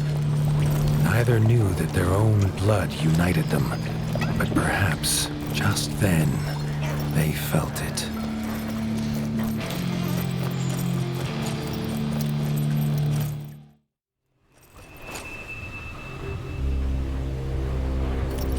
They stood together in fellowship, the clans of the Ratdom. Here they would make their final assault. Reggie raised his sword and issued the cry. Charge, army of the mighty paw!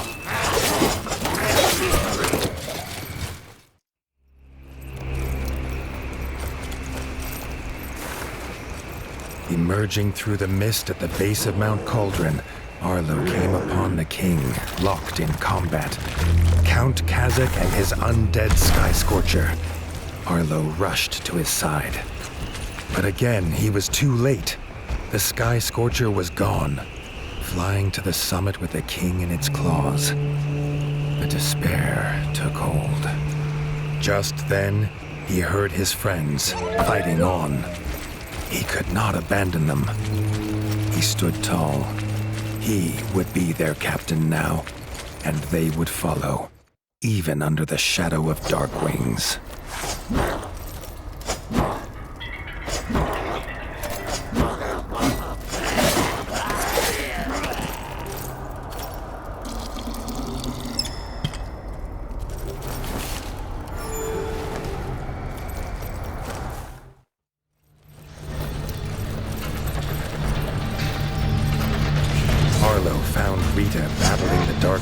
smith. The smith's mighty hammer soon overpowered her.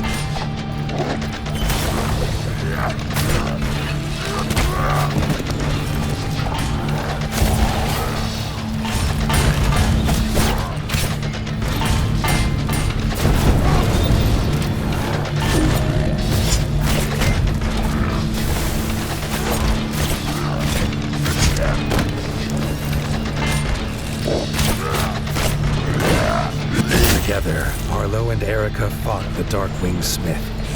The fiery heat at the heart of the mountain burned hotter than any forge.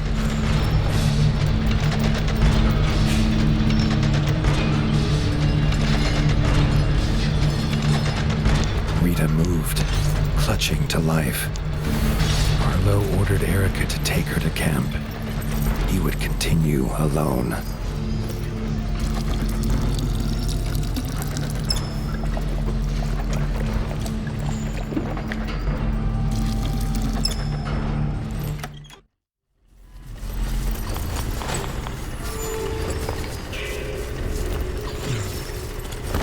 His whiskers twitched and crackled. There was dark magic here.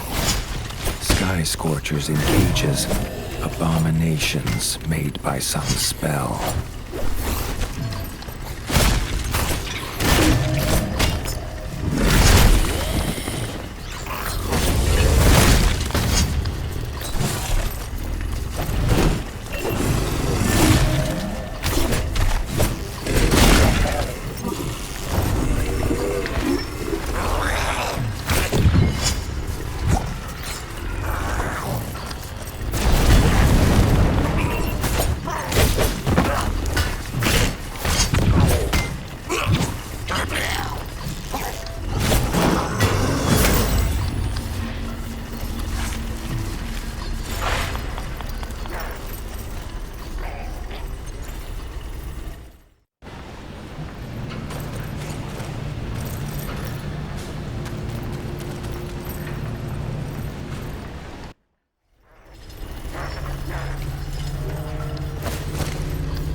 The screeches of dying bats echoed through the corridors.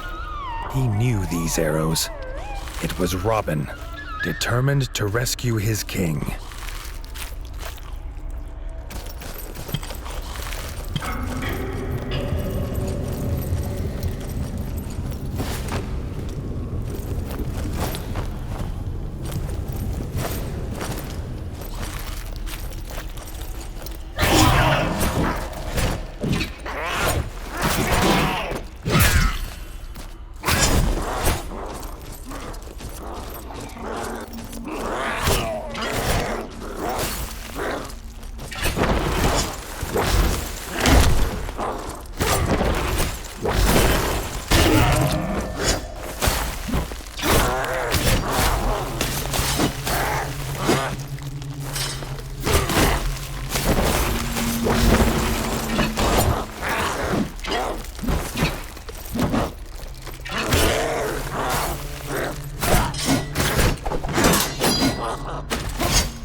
Slashing and arrows flying, they fought their way toward the summit.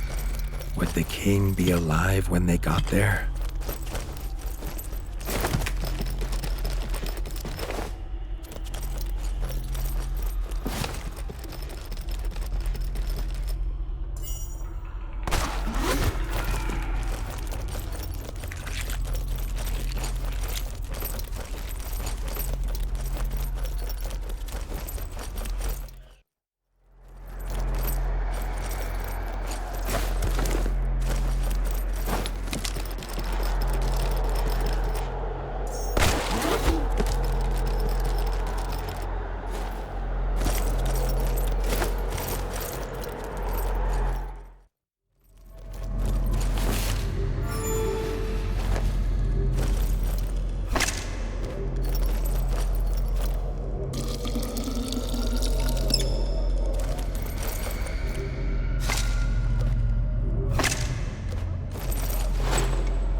they entered the huge throne room, they finally set eyes on the foul, laughing figure of Count Kazakh, sat on his icy throne.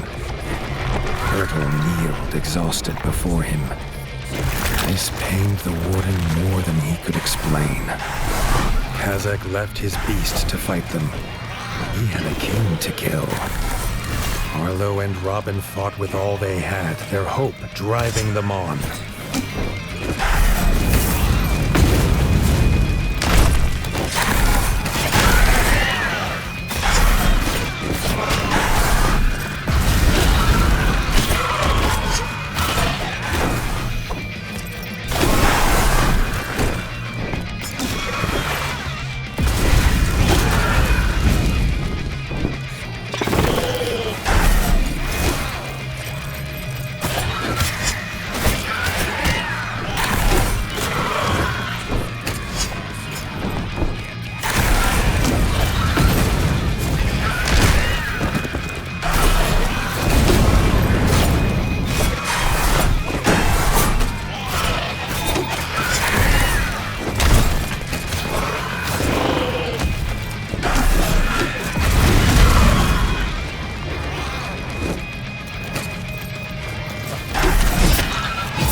The beast fell, but there was no time to rest. Leaving Robin to tend to Bertel, Arlo headed to the summit to find Reggie.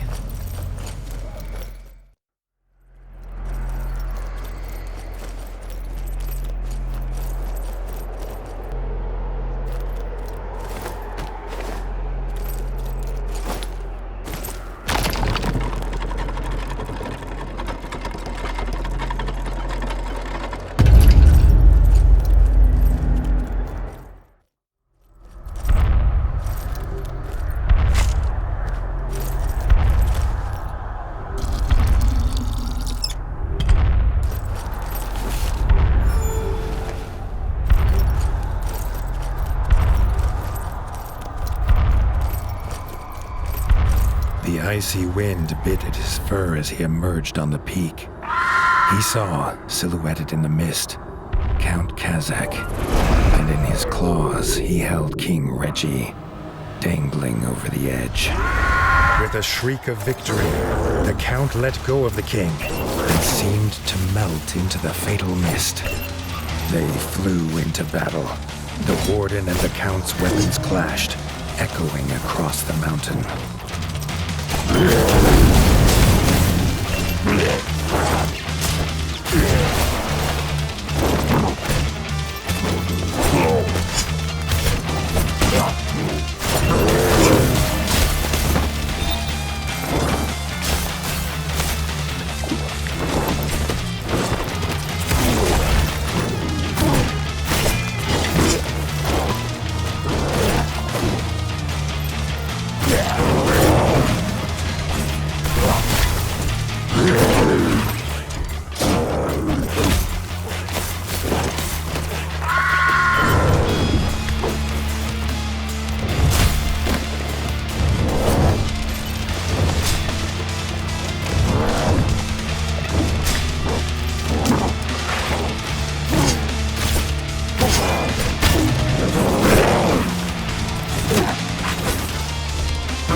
Count's corrupted body fell heavy on the ground.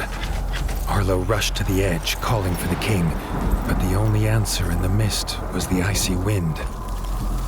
The war was won, but Arlo could not feel the victory. He barely noticed his friends join him. The fellowship bowed their heads in honor of their brave king. The tale of this war would be as much of loss as of winning.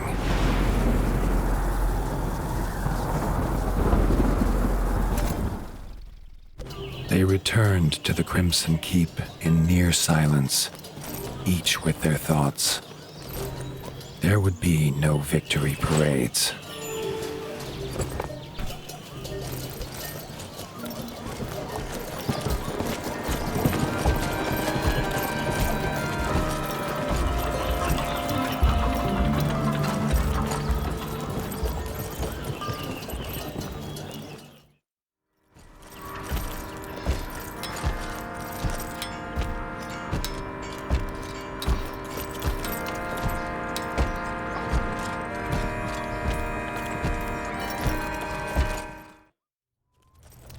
Arlo heard a commotion ahead. In the throne room were raised voices. Bertel stood in front of Reggie's throne, holding the crown, asking who should now carry this burden. Dennis barged forward to claim it. He was brother of the king. It was his by birth. Robin stepped forward and proclaimed that Arlo was rightfully king. Without him, there would be no kingdom to rule. He had proved himself on the peak. He was not alone. Leaders of the clans stepped forward and echoed their favor of the warden. Arlo objected. He had no claim here. Bertel slammed his staff into the floor to silence the rising voices. He had a secret to tell. Arlo's father was King Rattus. Bertel himself had delivered him as a child to the warden. He had a claim, if he was willing to take it. Arlo felt the truth of it, and the paw of destiny seemed to push him forward to take his place upon the throne. Bertel placed the crown upon his head. The weight of rule was his now. Dennis had been forgotten in the shouts of joy from the clans. He raised his blade and swore vengeance. It was his birthright, and he would reclaim it from this usurper. Arlo set aside the warden and became the king. A new dawn broke over the land, bright and clear. The king sensed it would not last. The promise of his half-brother would surely mean war would come again. But that, as they say, is a tale for another time.